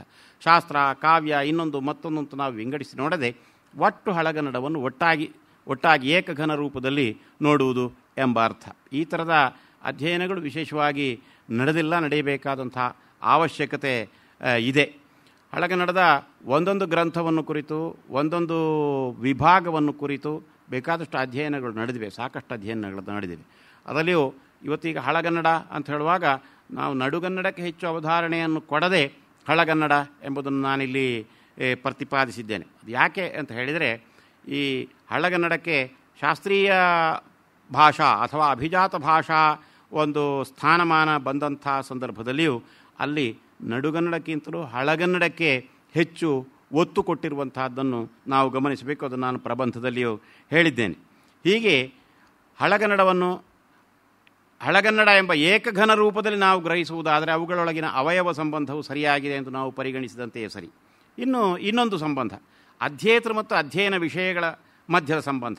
ಹಳಗನ್ನಡದ ಅಧ್ಯೇತೃಗಳು ಯಾರು, ಹಳಗನ್ನಡವನ್ನು ಅಧ್ಯಯನ ಮಾಡೋರು ಯಾರು ಎಂಬ ಪ್ರಶ್ನೆಗೆ ಹೊಸಗನ್ನಡಿಗರು ಎಂಬುದೇ ಉತ್ತರ. ಹಳಗನ್ನಡವನ್ನು ಅಧ್ಯಯನ ಮಾಡೋದು ಯಾರಪ್ಪ? ಹಳಗನ್ನಡವನ್ನು ಮಾತಾಡುವಂಥವ್ರು ಈಗ ಇಲ್ಲ. ಹಳಗನ್ನಡ ಯಾರಿಗೆ ಅಂತ ಕೇಳಿದ್ರೆ ಅದು ಹಳಗನ್ನಡದವರಿಗೆ ಅಂತ ಹೇಳಿದರೆ ಹಳಗನ್ನಡದವರು ಈಗ ಇಲ್ಲ. ಆದ್ದರಿಂದ ಬೇಕಾಗುವುದು ನಮಗೆ ಹೊಸಗನ್ನಡಿಗರಿಗೆ ಬೇಕಾಗುವಂತಹದ್ದು. ತರ್ಕದಲ್ಲೇ ಅದು ಸಿದ್ಧವಾಗ್ತದೆ. ಹಳಗನ್ನಡದ ಅಧ್ಯೇತೃಗಳು ಯಾರು ಎಂಬ ಪ್ರಶ್ನೆಗೆ ಹೊಸಗನ್ನಡಿಗರು ಎಂಬುದೇ ಉತ್ತರ. ಹಳಗನ್ನಡಿಗರು ಯಾರು ಈಗ ಇಲ್ಲವಷ್ಟೇ. ಯಾವುದೊಂದು ಸಸ್ಯದ ಸರಿಯಾದ ಪ್ರಯೋಜನವನ್ನು ಪಡೆಯಬೇಕಾದರೆ ಅದರ ಪೂರ್ವಸ್ಥಿತಿ, ಸಮಕಾಲೀನ ಸ್ಥಿತಿ ಮತ್ತು ಭವಿಷ್ಯ ಸ್ಥಿತಿಯ ಬಗೆಗೆ ಸರಿಯಾದ ಅರಿವು ಬೇಕು. ಇಲ್ಲದಿದ್ದರೆ ಮನುಷ್ಯನಿಗೆ ಅದರ ಸರಿಯಾದ ಪ್ರಯೋಜನವನ್ನು ಪಡೆಯಲು ಸಾಧ್ಯವಿಲ್ಲ. ಹಾಗೆಯೇ ಜೀವನಕ್ಕೆ ಅನಿವಾರ್ಯವಾದ ಭಾಷೆ ಎಂಬ ವಿಷಯದಲ್ಲಿಯೂ ಅದರ ಭೂತ ವರ್ತಮಾನ ಭವಿಷ್ಯಗಳ ಬಗೆಗೆ ಸರಿಯಾದ ಚಿಂತನೆ ಅವಶ್ಯ. ಚಿಂತನೆ ಎಂಬುದು ಅಧ್ಯಯನವೇ ತಾನೇ. ನಮ್ಮದು ಹೊಸಗನ್ನಡ ಭಾಷೆ. ಹೊಸಗನ್ನಡವೆಂಬುದು ಹಳಗನ್ನಡದ ವರ್ತಮಾನ ರೂಪ ಎಂಬುದರಲ್ಲಿ ಸಂದೇಹವಿಲ್ಲವಷ್ಟೇ.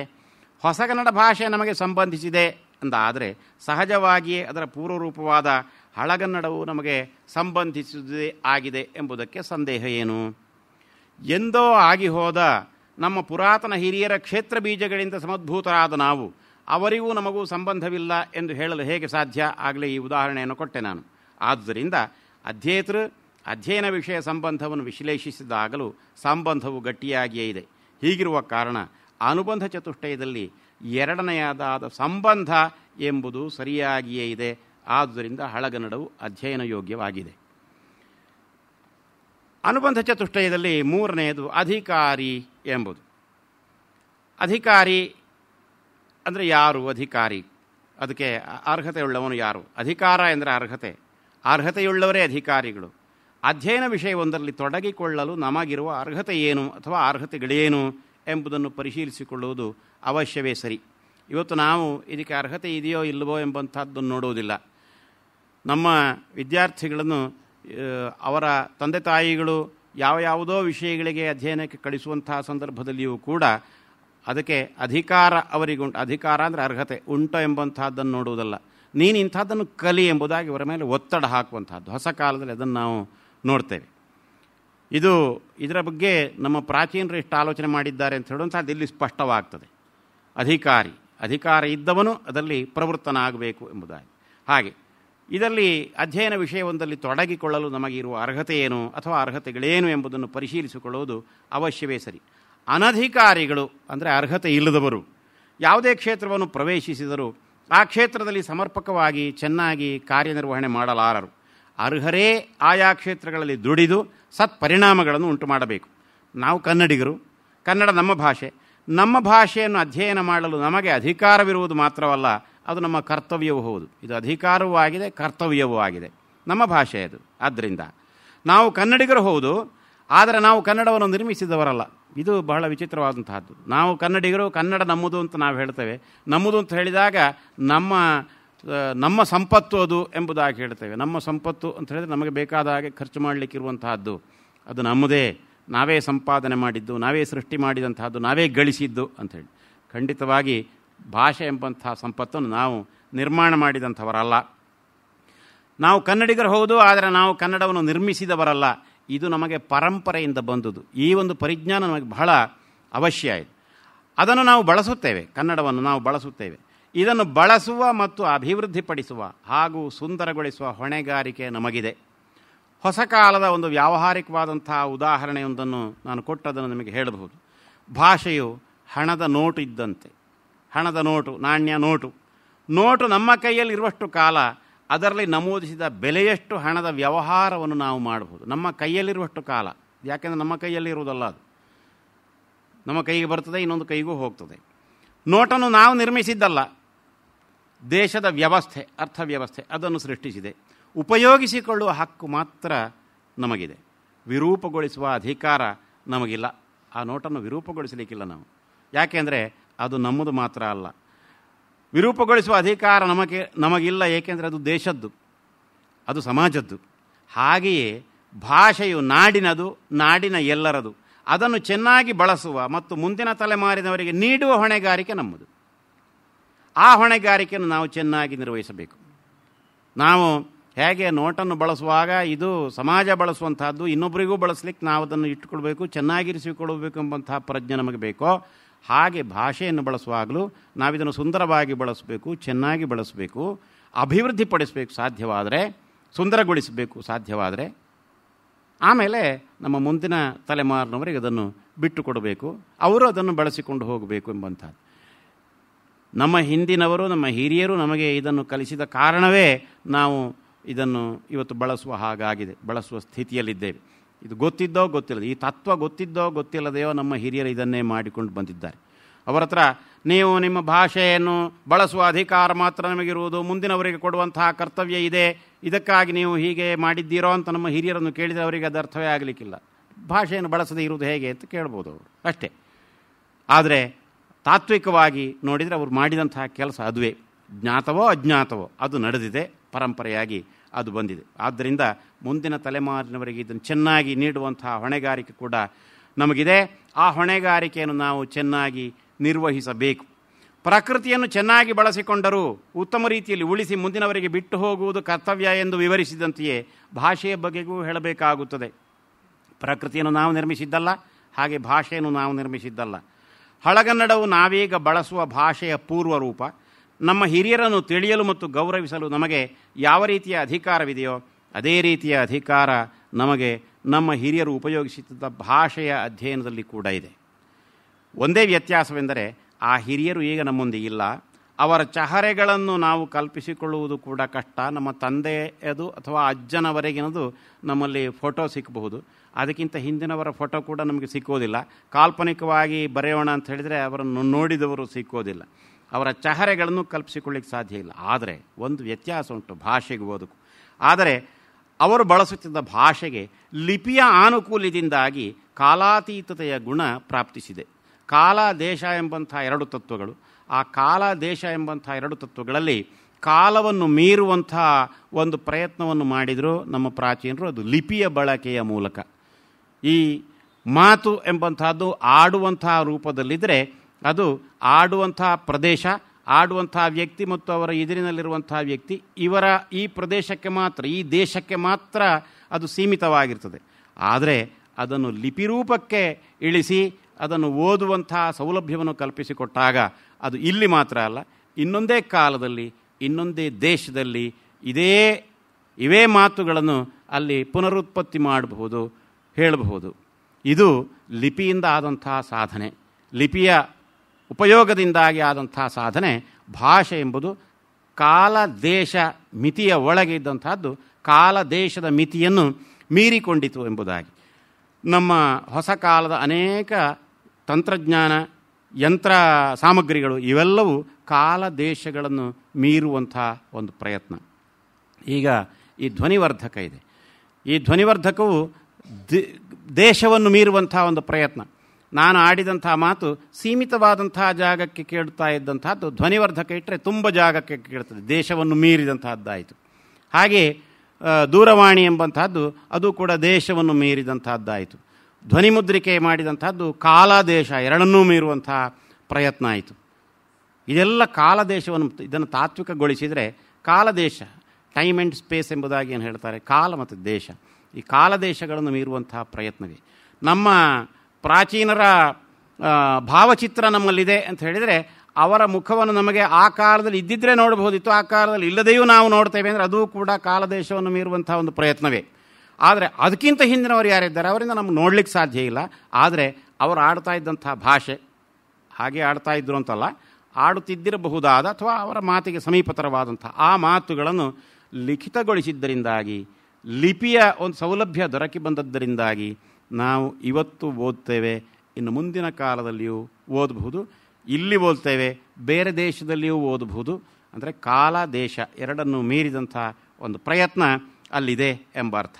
ಹಾಗೆ ಆ ಲಿಪಿ, ಈ ಲಿಪಿಯನ್ನು ಕಂಡುಹಿಡಿದವರು ಯಾರೋ ನಮಗೆ ಗೊತ್ತಿಲ್ಲ, ಯಾರು ಕಂಡುಹಿಡಿದರು ಎಂಬಂಥದ್ದು ನಮಗೆ ಗೊತ್ತಿಲ್ಲ. ಎಷ್ಟೋ ವಿಷಯಗಳನ್ನು ನಮಗೆ ಕಂಡುಹಿಡಿದಂಥವರು ಯಾರು ಎಂಬಂಥದ್ದು ಗೊತ್ತಿಲ್ಲ.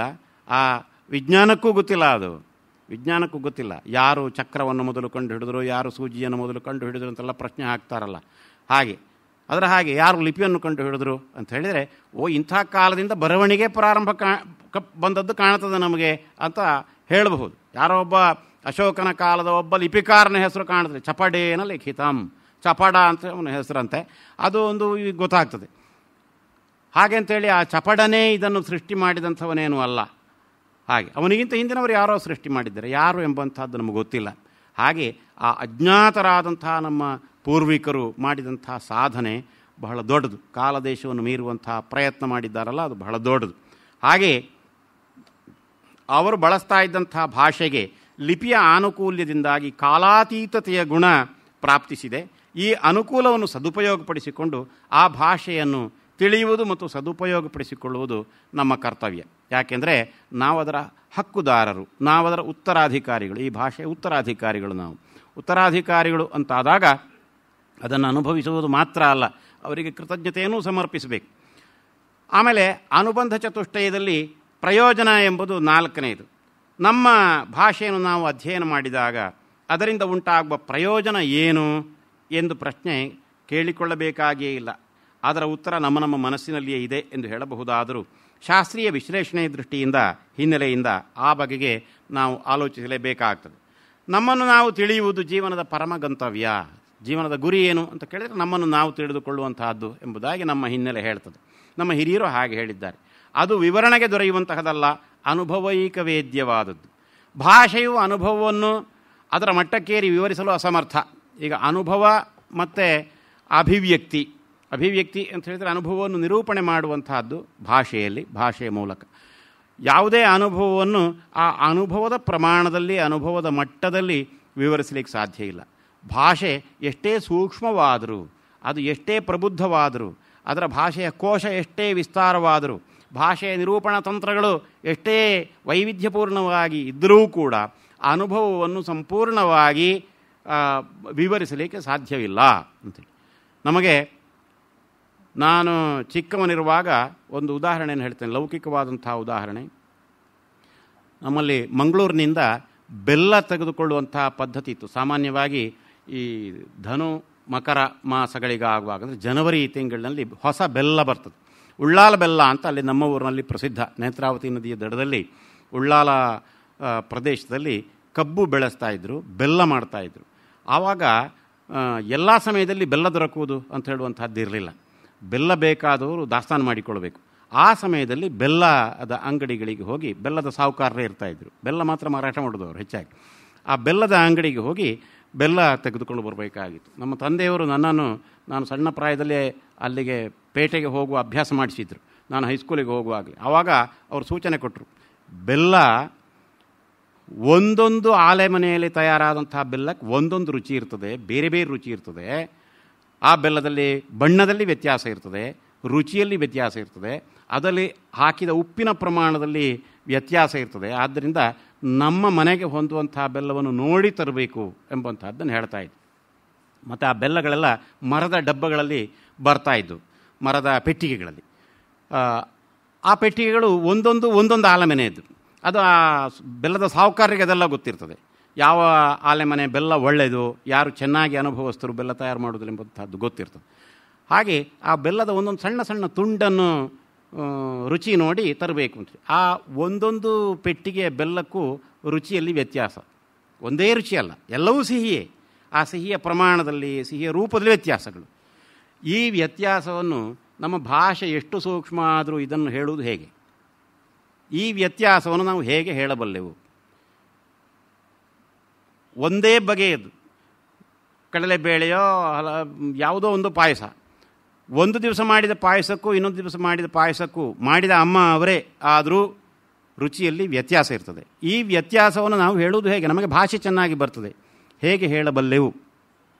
ನಿನ್ನೆ ಮಾಡಿದ ಸಾಂಬಾರಿಗೂ ಇವತ್ತು ಮಾಡಿದ ಸಾಂಬಾರಿಗೂ ಅವೇ ಸಾಂಬಾರ ಸಾಮಗ್ರಿಗಳನ್ನು ಹಾಕಿದಂಥದ್ದು ರುಚಿಯಲ್ಲಿ ಸ್ವಲ್ಪ ವ್ಯತ್ಯಾಸ ಇದೆ. ಹೇಗೆ ಹೇಳೋಣ? ಹೇಗೋ ಹೇಳಬೇಕು. ಆದ್ದರಿಂದಲೇ ಅನುಭವವನ್ನು ಪೂರ್ತಿಯಾಗಿ ಅಭಿವ್ಯಕ್ತಿ ಮಾಡುವಂಥ ಸಾಮರ್ಥ್ಯ ಭಾಷೆಗೆ ಇಲ್ಲ. ನಮ್ಮ ಭಾಷೆ ಎಷ್ಟೇ ಸಮರ್ಥವಾದರೂ, ಕನ್ನಡವಾಗಲಿ ಸಂಸ್ಕೃತವಾಗಲಿ ಯಾವುದೇ ಆಗಲಿ. ಆದ್ದರಿಂದ ಅನುಭವ ಎಂಬಂಥದ್ದು ಯಾವಾಗಲೂ ಮೇಲು, ಅಭಿವ್ಯಕ್ತಿ ಎಂಬಂಥದ್ದು ಆ ಅನುಭವವನ್ನು ಆ ಅನುಭವದ ಪ್ರಮಾಣದಲ್ಲಿಯೇ ವ್ಯಕ್ತಪಡಿಸಲಿಕ್ಕೆ ಪ್ರಯತ್ನ ಪಡ್ತಾ ಇರ್ತದೆ. ಅದರಲ್ಲಿ ಅದು ಯಶಸ್ವಿ ಆಗ್ತದೋ ಇಲ್ಲವೋ ಎಂಬಂಥ ಪ್ರಶ್ನೆ ಬೇರೆ, ಆದರೆ ಪ್ರಯತ್ನ ಪಡ್ತಾ ಇರ್ತದೆ. ಭಾಷೆಯು ಅನುಭವವನ್ನು ಅದರ ಮಟ್ಟಕ್ಕೇರಿ, ಅನುಭವದ ಮಟ್ಟಕ್ಕೆ ಏರಿ ವಿವರಿಸಲು ಅಸಮರ್ಥವಾದರೂ ಆ ಮಟ್ಟದ ಸಮೀಪಕ್ಕೆ ನಮ್ಮನ್ನು ಒಯ್ಯಬಲ್ಲದು. ಆ ಬೆಲ್ಲದ ವಿಷಯ, ಇನ್ನೊಂದು ವಿಷಯವನ್ನು ಹೇಳಿಬಿಡ್ತೇನೆ ಇಲ್ಲಿಗೆ. ಈ ಹಳಗನ್ನಡಕ್ಕೆ ಸಂಬಂಧಪಟ್ಟದ್ದಲ್ಲ ಅದು, ಆದರೂ ಲೋಕಾನುಭವಕ್ಕೆ ಸಂಬಂಧಪಟ್ಟಂತಹದ್ದು. ನಮ್ಮ ತಂದೆಯವರು ಹೇಳಿದಂಥ ಒಂದು ಗುಟ್ಟು, ಅದು ಏನಂದರೆ, ಈ ಬೆಲ್ಲ ಪರೀಕ್ಷೆ ಮಾಡುವಾಗ ನೀನು 4 ಪೆಟ್ಟಿಗೆ ಬೆಲ್ಲವನ್ನು ಸಣ್ಣ ಸಣ್ಣ ತುಣುಕನ್ನು ಬಾಯಿಯಲ್ಲಿ ಹಾಕಿ ರುಚಿ ನೋಡು. ಆಮೇಲೆ ನಿನಗೆ ಎಲ್ಲ ಪೆಟ್ಟಿಗೆ ಬೆಲ್ಲಗಳು ಒಂದೇ ಕಾಣ್ತವೆ, ನಿನ್ನ ಬಾಯಿಯ ರುಚಿ ವ್ಯತ್ಯಾಸವಾಗಿಬಿಡ್ತದೆ, ಹೋಗಿಬಿಡ್ತದೆ, ನಿನಗೆ ರುಚಿಯನ್ನು ನೋಡುವಂಥ ಸಾಮರ್ಥ್ಯವೇ ಹೊರಟೋಗ್ತದೆ.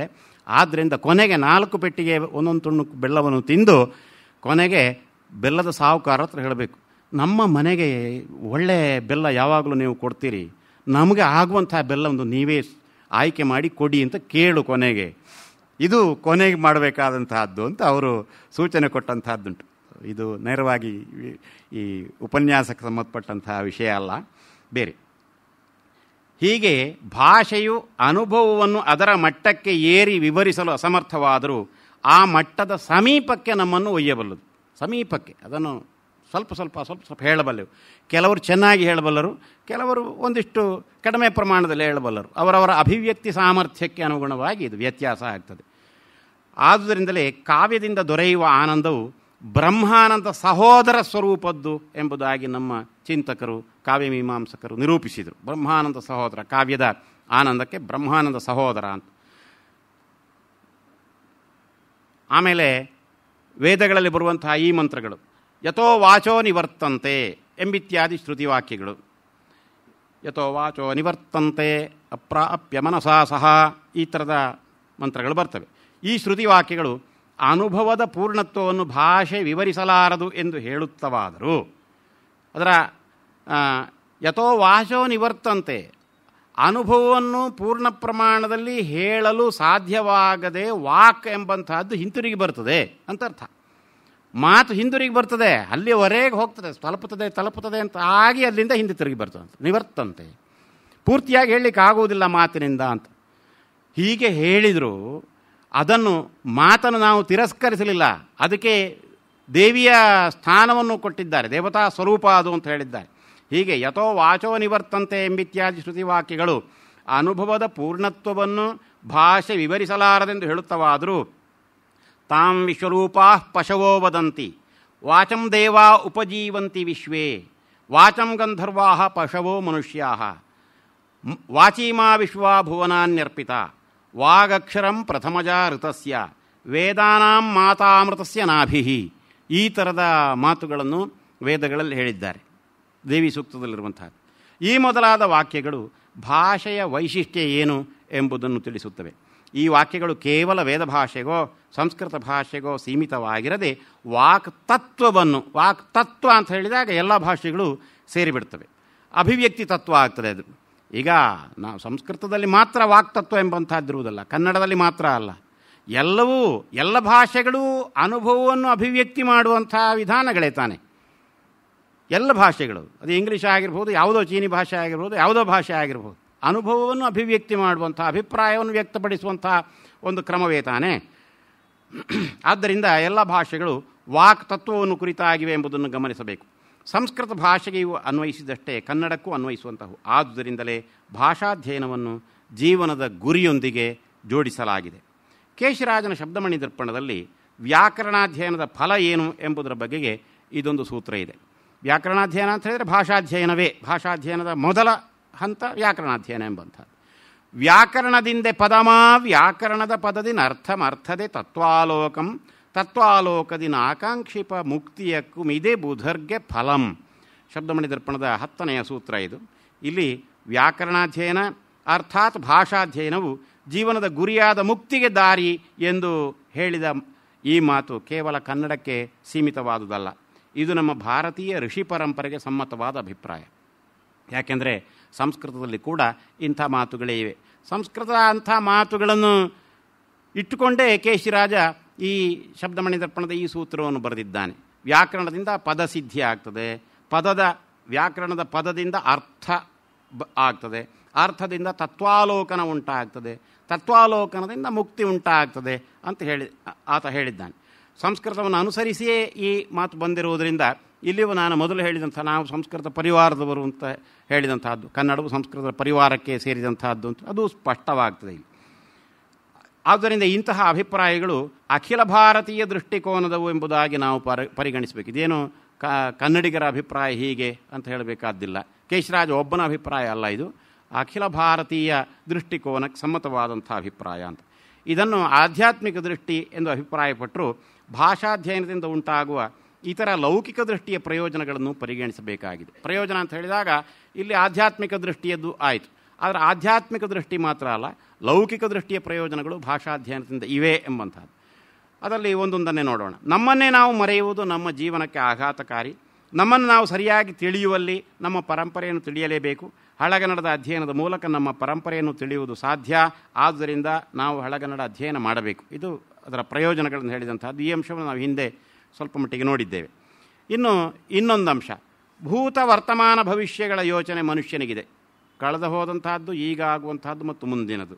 ಸಾಮಾನ್ಯವಾಗಿ ಪ್ರಾಣಿ ಪಶುಗಳಿಗೆ ಅದಿಲ್ಲ. ಮನುಷ್ಯತ್ವವು ಪಶುತ್ವಕ್ಕಿಂತ ಮೇಲಾದುದು. ಈ ಮೂರು ಕಾಲಗಳ ಬಗೆಗೆ ಚಿಂತಿಸಲು ಹಳಗನ್ನಡವು ಕಾರಣವಾದುದರಿಂದ ನಾವು ಅದನ್ನು ಅಧ್ಯಯನ ಮಾಡಬೇಕು. ಆ ಮೂಲಕ ಪಶುತ್ವದಿಂದ ಮೇಲೆ ಬರಬೇಕು. ಭಾಷಾಧ್ಯಯನವನ್ನು ಮಾಡಿದರೆ ನಾವು ಪಶುತ್ವದಿಂದ ಮೇಲೆ ಬರಬೇಕು ಅಂತ ಹೇಳಿ, ಹಾಗೆ ಪಶುತ್ವದಿಂದ ಮಾತ್ರ ಅಲ್ಲ, ಪಶು ಸ್ವರೂಪದ ಮನುಷ್ಯರು ಇದ್ದಾರೆ, ಅಲ್ಲಿಂದಲೂ ಮೇಲೆ ಬರಬೇಕು ಅಂತ ಅರ್ಥ. ಇದನ್ನೇ ವ್ಯಾಕರಣ ಗ್ರಂಥಗಳಲ್ಲಿ ವಿಶೇಷವಾಗಿ ಹೇಳಿದಂತಹದ್ದುಂಟು. ಮಹಾಭಾಷ್ಯ ಮೊದಲಾದಂಥವುಗಳಲ್ಲಿ ಯಾಕೆ ಅಧ್ಯಯನ ಮಾಡಬೇಕು ಅಂತ ಹೇಳುವಂಥದ್ದು, ಸಂಸ್ಕೃತವನ್ನು ಅಲ್ಲಿ ಹೇಳಿದಂಥದ್ದು ಮುಖ್ಯವಾಗಿ. ನಾವು ಮ್ಲೇಚ್ಛರಾಗಿರದೇ ಇರಬೇಕಾದ್ರೆ ವ್ಯಾಕರಣವನ್ನು ಅಧ್ಯಯನ ಮಾಡಬೇಕು ಅಂತಲ್ಲಿ ಹೇಳಿದೆ. ಮ್ಲೇಚ್ಛರು ಅಂತ ಹೇಳಿದರೆ ಸಂಸ್ಕೃತಿ ವಿಹೀನರು ಅಂತ ಅರ್ಥ. ಸಂಸ್ಕೃತಿ ವಿಹೀನರಾಗಿರದೇ ಇರಬೇಕಾದ್ರೆ ನಾವು ಭಾಷಾಧ್ಯಯನವನ್ನು ಚೆನ್ನಾಗಿ ಮಾಡಬೇಕು ಎಂಬುದು ಅರ್ಥ ಅಲ್ಲಿ. ಹಾಗೆ ಇಲ್ಲಿ ಪಶುತ್ವದಿಂದ ಮೇಲೆ ಬರಬೇಕು ಅಂತ ಹೇಳಿದರೆ ಅದಷ್ಟೇ. ಸಂಸ್ಕೃತಿ ವಿಹೀನ ಅಂತ ಹೇಳಿದರೆ ಪಶುತ್ವಕ್ಕೆ ಸಮೀಪತರವಾದಂಥದ್ದು. ಹಾಗೆ ಕೃತಜ್ಞತೆ ಎಂಬುದು ಒಂದು ಮಾನವೀಯ ಮೌಲ್ಯ, ಅದನ್ನು ಎಲ್ಲರೂ ಒಪ್ಪಿಕೊಡ್ತಾರೆ. ಕೃತಜ್ಞತೆ ಎಂಬುದು ನಮ್ಮ ಪ್ರಾಚೀನರ ಕಾರ್ಯಗಳನ್ನು ಸಾಧನೆಗಳನ್ನು ಅರಿತು ಅವರಿಗೆ ಗೌರವವನ್ನು ಕೃತಜ್ಞತೆಯನ್ನು ಸಲ್ಲಿಸುವುದು ನಮ್ಮ ಕರ್ತವ್ಯ. ಹಳೆಗನ್ನಡದ ಅಧ್ಯಯನದಿಂದ ನಾವು ಈ ಮೌಲ್ಯವನ್ನು ಅಳವಡಿಸಿಕೊಂಡಂತ ಆಗ್ತದೆ. ಅವರು ಅದನ್ನು ಹಳೆಗನ್ನಡವನ್ನು, ಆ ಕಾಲದ ಕನ್ನಡವನ್ನು ಸೃಷ್ಟಿ ಮಾಡಿ ನಮಗೆ ಕೊಟ್ಟಿದ್ದಾರೆ. ಅವನ್ನು ನಾವು ಉಪಯೋಗಿಸಿ ಅಧ್ಯಯನ ಮಾಡಿ ಅವರಿಗೆ ನಮ್ಮ ನೆನಪುಗಳನ್ನು ಅವರಿಗೆ ಸಮರ್ಪಿಸಿದರೆ ಅದು ನಾವು ಅವರಿಗೆ ಕೊಡುವಂತಹ ಕೃತಜ್ಞತೆ. ನಾವು ಈ ಕೃತಜ್ಞತೆ ಎಂಬ ಮೌಲ್ಯವನ್ನು ನಮ್ಮಲ್ಲಿ ಸಮರ್ಪಿಸಿ ಅಳವಡಿಸಿಕೊಂಡ ಹಾಗಾಗ್ತದೆ. ಆದ್ದರಿಂದ ಹಳೆಗನ್ನಡದ ಅಧ್ಯಯನ ಅವಶ್ಯ. ಇದೆಲ್ಲ ನಾವು ಸುಸಂಸ್ಕೃತರಾಗುವುದಕ್ಕೆ ಬೇಕಾಗುವಂತಹದ್ದು. ಕೃತಜ್ಞತೆ ಎಂಬಂತಹದ್ದು ಸುಸಂಸ್ಕೃತನ ಲಕ್ಷಣ. ಹಾಗಾದರೆ ಸುಸಂಸ್ಕೃತನ ಆಗಬೇಕಾದ್ರೆ ನಾವು ಅದನ್ನು ಅಧ್ಯಯನ ಮಾಡಬೇಕು. ಆವಾಗ ಅದರ ಅಧ್ಯಯನದ ಪ್ರಯೋಜನ ಏನು, ನಮ್ಮ ಜೀವನಕ್ಕೆ ಅದರ ಪ್ರಯೋಜನ ಏನು ಎಂಬಂಥದ್ದು ಸ್ಪಷ್ಟ ಆಗ್ತದೆ. ಭಾರತದ ಎಲ್ಲ ಭಾಷೆಗಳು ಸಂಸ್ಕೃತದ ಪರಂಪರೆಯನ್ನು ಮುಂದುವರಿಸಿದೆವು. ಸಂಸ್ಕೃತದ ಪರಂಪರೆಯನ್ನು ಇಲ್ಲಿ ಪ್ರಾಕೃತ, ಪಾಲಿ ಮೊದಲಾದವುಗಳು ಅದರೊಳಗೆ ಅಂತರ್ಗತವಾಗ್ತವೆ. ಈ ಮಾತನ್ನು ನಾನು ಈಗಾಗಲೇ ಹೇಳಿದೆ. ಪ್ರಾಚೀನ ಭಾರತದ ಎಲ್ಲ ಚಿಂತನೆಗಳು ನಮಗೆ ಸಂಸ್ಕೃತ ಪರಂಪರೆಯಲ್ಲಿ ಗೋಚರಿಸುತ್ತವೆ. ಈ ಪರಂಪರೆಯನ್ನು ನಾವು ಹಳೆಗನ್ನಡದ ಮೂಲಕ ತಲುಪಬಹುದು. ಇದು ಇನ್ನೊಂದು ವಿಷಯ. ನಾವು ನಮ್ಮ ಭಾಷೆಯ ಮೂಲಕ ಸಂಸ್ಕೃತದ ಆ ಪರಂಪರೆ ಏನಿದೆ ಅದನ್ನು ತಲುಪಬಹುದು. ಸಂಸ್ಕೃತದ ಪರಂಪರೆ ಅಂತ ಹೇಳಿದರೆ ಅದು ಭಾರತೀಯವಾದಂಥ ಪರಂಪರೆ, ಸಂಸ್ಕೃತದವರದ್ದು ಪ್ರತ್ಯೇಕವಾದಂಥ ಪರಂಪರೆ ಅಂತಲ್ಲ. ಸಂಸ್ಕೃತದವರು ಅಂತ ಹೇಳಿದರೆ ಯಾರು ಅಂತ ಹೇಳಿದರೆ ಅದು ಅಖಿಲ ಭಾರತೀಯ. ಕಾಶ್ಮೀರದ ಅಭಿನವಗುಪ್ತನೂ ಇದ್ದಾನೆ, ತಮಿಳುನಾಡಿನ ಅಪ್ಪಯ್ಯ ದೀಕ್ಷಿತನೂ ಇದ್ದಾನೆ, ಕೇರಳದ ಶಂಕರಾಚಾರ್ಯರು ಇದ್ದಾರೆ, ಇನ್ನು ಎಲ್ಲೆಲ್ಲಿಯವರೆಲ್ಲ ಇದ್ದಾರೆ. ಎಲ್ಲ ಅಖಿಲ ಭಾರತದವರು ಇದ್ದಾರೆ. ಇವರೆಲ್ಲರೂ ಸಂಸ್ಕೃತದಲ್ಲಿ ರಚನೆ ಮಾಡಿದರು. ಇವರೆಲ್ಲರ ರಚನೆ, ಇವರೆಲ್ಲರ ಚಿಂತನೆ, ಇವರೆಲ್ಲರ ಆಲೋಚನೆ ಸಮಗ್ರವಾಗಿ ಅದು ಭಾರತೀಯವಾದಂಥದ್ದು. ಆದ್ದರಿಂದ ಇದು ಸಂಸ್ಕೃತದ್ದು ಅಂತ ಹೇಳಿದ ಕೂಡಲೇ ಅದು ಯಾವುದೋ ಉತ್ತರ ಭಾರತದವರದು, ಅದು ಯಾವುದೋ ಒಂದು ಜನಾಂಗದವರದು ಅಂತ ಹೇಳುವ ಹಾಗೆ ಇಲ್ಲ ಅದು. ಆದ್ದರಿಂದ ಆ ಸಂಸ್ಕೃತದ ಪರಂಪರೆ ಅಂತ ಹೇಳಿದರೆ ಅದು ಭಾರತೀಯವಾದಂತಹ ಪರಂಪರೆ. ಆ ಭಾರತೀಯ ಪರಂಪರೆಯ ಮೂಲಕ್ಕೆ ನಾವು ನಮ್ಮ ಭಾಷೆಯ ಮೂಲಕವೂ ಹೋಗಬಹುದು. ಹಳೆಗನ್ನಡ ಅದೇ ದಾರಿಯಲ್ಲಿ ಬಂದದ್ದಾದ್ದರಿಂದ ಆ ಹಳೆಗನ್ನಡದ ಮೂಲಕವೂ ನಾವು ಸಂಸ್ಕೃತವನ್ನು ತಲುಪಬಹುದು, ಭಾರತೀಯ ಪರಂಪರೆಯನ್ನು ತಲುಪಬಹುದು. ಪರಂಪರೆಯನ್ನು ಇನ್ನಷ್ಟು ಚೆನ್ನಾಗಿ ಅರ್ಥ ಮಾಡಿಕೊಳ್ಳುವುದರ ಕಡೆಗೆ ನಾವು ಒಂದಿಷ್ಟು ಪ್ರಯಾಣವನ್ನು ಮಾಡಬಹುದು. ಆದ್ದರಿಂದ ಹಳೆಗನ್ನಡದ ಅಧ್ಯಯನ ಅವಶ್ಯ. ಇದು ನಾವು ಪಡೆಯಬಹುದಾದಂಥ ಪ್ರಯೋಜನ. ಹಳೆಗನ್ನಡದ ಅಧ್ಯಯನದಿಂದ ಭಾಷಾ ವೈದುಷ್ಯ ಉಂಟಾಗುತ್ತದೆ. ಅಂದರೆ ಒಂದು ಭಾಷೆಯಲ್ಲಿ ಒಂದು ಚೆನ್ನಾಗಿ ಅಭಿವ್ಯಕ್ತಿ ಮಾಡುವಂಥ ಒಂದು ಸಾಮರ್ಥ್ಯ, ಚೆನ್ನಾಗಿ ಅರ್ಥ ಮಾಡಿಕೊಳ್ಳುವಂಥ ಸಾಮರ್ಥ್ಯ ನಮಗೆ ಬರ್ತದೆ. ಗಂಭೀರ ನಿರೂಪಣ ಪದ್ಧತಿಯ ಸಮೀಪ ಪರಿಚಯವಾಗುತ್ತದೆ. ನಮ್ಮ ಪ್ರಾಚೀನ ಗ್ರಂಥಕಾರರು ಭಾಷೆಯನ್ನು ಯಾವ ಯಾವ ರೀತಿಯಲ್ಲಿ ಬೆಳೆಸಿಕೊಂಡಿದ್ದಾರೆ, ಯಾವ ಯಾವ ರೀತಿಯಲ್ಲಿ ಬಳಸಿಕೊಂಡಿದ್ದಾರೆ ಎಂಬಂಥದ್ದನ್ನು ನೋಡಿದರೆ ನಮಗೆ ಆಶ್ಚರ್ಯವಾಗ್ತದೆ. ಒಂದೇ ವಾಕ್ಯದಲ್ಲಿ ಎರಡೆರಡು ಅರ್ಥಗಳು ಬರುವ ಹಾಗೆ ಬೇಕಾದರೆ ಅವರು ಪ್ರಯತ್ನ ಮಾಡಿದಂತಹದ್ದುಂಟು. ಎರಡು ಅರ್ಥಗಳು ಒಟ್ಟಿಗೇ ಬರುವ ಹಾಗೆ ಅಂಥ ಕಾವ್ಯಗಳನ್ನೇ ಅವರು ರಚನೆ ಮಾಡಿದಂತಹದ್ದುಂಟು. ನಮಗೂ ದ್ವಿಸಂಧಾನ ಕಾವ್ಯಗಳು ಇತ್ಯಾದಿ. ಇದೆಲ್ಲ ವೈಚಿತ್ರ್ಯಗಳು ಅಥವಾ ಚಿತ್ರಕಾವ್ಯಕ್ಕೆ ಸಂಬಂಧಪಟ್ಟಂತಹದ್ದು ಇತ್ಯಾದಿ ಇತ್ಯಾದಿ ಆಕ್ಷೇಪಗಳೇನೂ ಇರಬಹುದು. ಆದರೆ ಯಾವ ರೀತಿಯಲ್ಲೆಲ್ಲ ನಮ್ಮವರು ಪ್ರಯತ್ನ ಪಟ್ಟಿದ್ದಾರೆ ಎಂಬಂಥದ್ದನ್ನು ಕೂಡ ನಾವು ಗಮನಿಸಬೇಕು. ಶಾಸ್ತ್ರ ಕಾವ್ಯ ಎಂಬ ಎರಡೂ ಮಾರ್ಗಗಳ ಸರಿಯಾದ ಪರಿಚಯ ನಮಗೆ ಹಳೆಗನ್ನಡದಿಂದ ಆಗ್ತದೆ. ವಿಭಿನ್ನ ಶಾಸ್ತ್ರಗಳನ್ನು ಸ್ವತಂತ್ರವಾಗಿ ಅಧ್ಯಯನ ಮಾಡುವ ಸಾಮರ್ಥ್ಯ ನಮಗೆ ಲಭಿಸುತ್ತದೆ. ಸಮರ್ಪಕವಾದ ಅಭಿವ್ಯಕ್ತಿ ಸಾಮರ್ಥ್ಯ, ಒಂದು ವಿಷಯವನ್ನು ಇನ್ನಷ್ಟು ಚೆನ್ನಾಗಿ ಹೇಳುವಂಥದ್ದು. ಎಷ್ಟೋ ಬಾರಿ ನಮಗೆ ಹೇಳಲಿಕ್ಕೆ ಸಾಧ್ಯ ಆಗೋದಿಲ್ಲ, ಅದು ಗಂಟಲಿನಲ್ಲಿದೆ ಬಾಯಿಗೆ ಬರುವುದಿಲ್ಲ ಅಂತ ಈ ಥರ ಹೇಳುವಂಥದ್ದು. ಅಂದರೆ ಅಭಿವ್ಯಕ್ತಿ ಪೂರ್ಣವಾಗಿ ನಮಗೆ ಮಾಡಲಿಕ್ಕೆ ಸಾಧ್ಯವಾಗ್ತಾ ಇಲ್ಲ ಅಂತ ಅರ್ಥ. ಆದರೆ ನಾವು ಭಾಷಾಧ್ಯಯನವನ್ನು ಚೆನ್ನಾಗಿ ಮಾಡಿದರೆ ನಮಗೆ ಸಂದರ್ಭಕ್ಕೆ ಸರಿಯಾದ ಸೂಕ್ತವಾದ ಶಬ್ದ ಭಂಡಾರ ನಮ್ಮಲ್ಲಿದ್ದು ಅದು ಬೇಕಾದಂಥ ಶಬ್ದ ನಮಗೆ ಬರ್ತದೆ, ಬೇಕಾದಂಥ ರೀತಿಯ ವಾಕ್ಯ ರಚನೆ ನಮಗೆ ಬರಲಿಕ್ಕೆ ಸಾಧ್ಯ ಅಂತ ಅಭಿವ್ಯಕ್ತಿ ಸಾಮರ್ಥ್ಯ ಉಂಟಾಗ್ತದೆ. ಮಾತು ಮತ್ತು ನಿರೂಪಣೆಯ ಹೊಣೆಗಾರಿಕೆಯ ಅರಿವು ಉಂಟಾಗ್ತದೆ. ನಿರೂಪಣೆಯ ಹೊಣೆಗಾರಿಕೆ ಅದು ಮಾತಾಡುವಂಥದ್ದು ಅಂತ ಹೇಳಿದರೆ ಹೊಣೆಗಾರಿಕೆ ಕೂಡ ಹೌದು. ಆ ಮೂಲಕ ಚಿಂತನೆಯ ಮಟ್ಟ ಹೆಚ್ಚುತ್ತದೆ. ವಿವಿಧ ರೀತಿಯ ಅಧ್ಯಯನಗಳಿಗೆ ಮಾರ್ಗಗಳು ತೆರೆದುಕೊಳ್ಳುತ್ತವೆ. ಇತರ ಭಾಷೆಗಳೊಡನೆ ಹೊಂದಾಣಿಕೆ ಮತ್ತು ಪ್ರಯೋಗ ಸೂಕ್ಷ್ಮತೆಗಳು ಇವುಗಳ ಬಗೆಗೆ ಗಮನ ಹೆಚ್ಚುತ್ತದೆ. ಸ್ಪಷ್ಟೋಚ್ಚಾರಣೆ, ನಿಷ್ಕೃಷ್ಟವಾದ ವಾಕ್ಯರಚನೆ, ನಿಷ್ಕೃಷ್ಟಾರ್ಥದ ವಾಕ್ಯರಚನೆ, ಸಂದಿಗ್ಧವಲ್ಲದ ಅಭಿವ್ಯಕ್ತಿ ಸ್ವರೂಪ ಸಿದ್ಧಿಸುತ್ತದೆ. ಇವೆಲ್ಲವೂ ಅಪೇಕ್ಷಿತವಾದ ಗುಣಗಳೇ ಸರಿ. ಈ ಗುಣಗಳು ನಮಗೆ ಭಾಷೆಯ ಅಧ್ಯಯನದಿಂದ, ಅದರಲ್ಲಿಯೂ ಹಳಗನ್ನಡದ ಅಧ್ಯಯನದಿಂದ ಸಿದ್ಧಿಸುತ್ತವೆ. ಅವು ನಮಗೆ ಅನುಕೂಲಗಳೇ. ಇನ್ನು ಹಳಗನ್ನಡದ ಅಧ್ಯಯನದಿಂದ ವಿವಿಧ ರೀತಿಯ ಭಾಷಾ ಸಂಶೋಧನೆಗಳನ್ನು ನಾವು ನಡೆಸಲು ವಿಪುಲ ಅವಕಾಶಗಳಿವೆ. ಆ ಕನ್ನಡವನ್ನು ಬಳಸುವುದು ಮಾತ್ರ ಅಲ್ಲ, ಬೆಳೆಸುವುದು, ಅಥವಾ ನಾವು ಅರ್ಥ ಮಾಡಿಕೊಳ್ಳುವಂಥದ್ದು ಮಾತ್ರ ಅಲ್ಲ, ಇತರರು, ನಮ್ಮ ಜೊತೆಗಾರರು, ಆಸಕ್ತರು ಅರ್ಥ ಮಾಡಿಕೊಳ್ಳುವ ಹಾಗೆ ಮಾಡುವುದು ಹೇಗೆ? ಅದು ಸಂಶೋಧನೆಯಿಂದ, ನಮ್ಮ ಬರವಣಿಗೆಯಿಂದ ಅದನ್ನು ಮಾಡಬಹುದು. ಅದಕ್ಕೆ ವಿಪುಲ ಅವಕಾಶಗಳು ಹಳಗನ್ನಡದ ಅಧ್ಯಯನದಿಂದ ದೊರಕ್ತವೆ ಅಂತ. ಗ್ರಂಥ ಸಂಪಾದನೆ, ನಾನು ಈಗಾಗಲೇ ಹೇಳಿದೆ, ಎಷ್ಟೋ ಗ್ರಂಥಗಳು ಇನ್ನೂ ಸಂಪಾದನೆಗೆ, ಅದರ ಎಡಿಟಿಂಗ್ ಕೆಲಸಕ್ಕೆ ಬಾಕಿಯಾಗಿ ಹಾಗೇ ಉಳಿದಿವೆ ಎಂಬಂತಹದ್ದು. ಗ್ರಂಥ ಸಂಪಾದನೆ, ನಿಘಂಟು ರಚನೆ, ವ್ಯಾಕರಣ ವಿಶ್ಲೇಷಣೆ, ಪ್ರಯೋಗಗಳ ಸಾಧುತ್ವ ನಿರ್ಣಯ ಇತ್ಯಾದಿ ಕ್ಷೇತ್ರಗಳಲ್ಲಿ ಕೆಲಸ ಮಾಡಲು ಅವಕಾಶಗಳಾಗ್ತವೆ. ಸ್ಥಳನಾಮ ಸಂಶೋಧನೆ, ವ್ಯಕ್ತಿನಾಮ ಸಂಶೋಧನೆ, ಇವೆಲ್ಲ ಸಂಶೋಧನೆಯ ವಿವಿಧ ಕ್ಷೇತ್ರಗಳು. ಇದೆಲ್ಲದಕ್ಕೂ ಹಳಗನ್ನಡದ ಭಾಷೆಯ ಅಧ್ಯಯನ ಬಹಳ ವಿಶೇಷವಾಗಿ ಅವಶ್ಯ. ಸ್ಥಳನಾಮ ಸಂಶೋಧನೆ, ಇದುವೇ ಸ್ಥಳನಾಮ ಸಂಶೋಧನೆಯೇ ಒಂದು ದೊಡ್ಡ ಸ್ಥಳನಾಮ ವಿಜ್ಞಾನ ಅಂತ ಅದನ್ನು ಬೆಳೆಸಿಕೊಂಡು ಹೋಗಿದ್ದಾರೆ. ಮಾತ್ರ ಅಲ್ಲ, ಒಂದು ದೊಡ್ಡ ಸಂಸ್ಥೆ ಇದೆ, place name society of India ಅಂಥೇಳಿ. ಅವರು ಪ್ರತಿ ವರ್ಷ ಒಂದು ಸಮ್ಮೇಳನವನ್ನೇ ಮಾಡ್ತಾರೆ. ಸ್ಥಳನಾಮ ಸಂಶೋಧನೆಗೆ ಬಗೆಗೆ ಲೇಖನಗಳನ್ನು ಮಂಡಿಸ್ತಾರೆ, ಚರ್ಚೆಗಳನ್ನು ಮಾಡ್ತಾರೆ. ಒಂದೊಂದು ಸ್ಥಳದ ಕುರಿತು ಅದಕ್ಕೆ ಪ್ರತ್ಯೇಕವಾದಂಥ ಇತಿಹಾಸ ಇರ್ತದೆ. ಆ ಇತಿಹಾಸ ಮಾತ್ರ ಅಲ್ಲ, ಮೌಖಿಕವಾದಂಥ ಇತಿಹಾಸ. ಒಂದು ಕಥೆಯನ್ನು ಹೇಳಿದರೆ ಆ ಸ್ಥಳನಾಮದ ವ್ಯುತ್ಪತ್ತಿಯನ್ನು ಹೇಳ್ತಾ ಹೋದ್ರೆ ಬೇರೆ ಇತಿಹಾಸವನ್ನು ಹೇಳ್ತದೆ.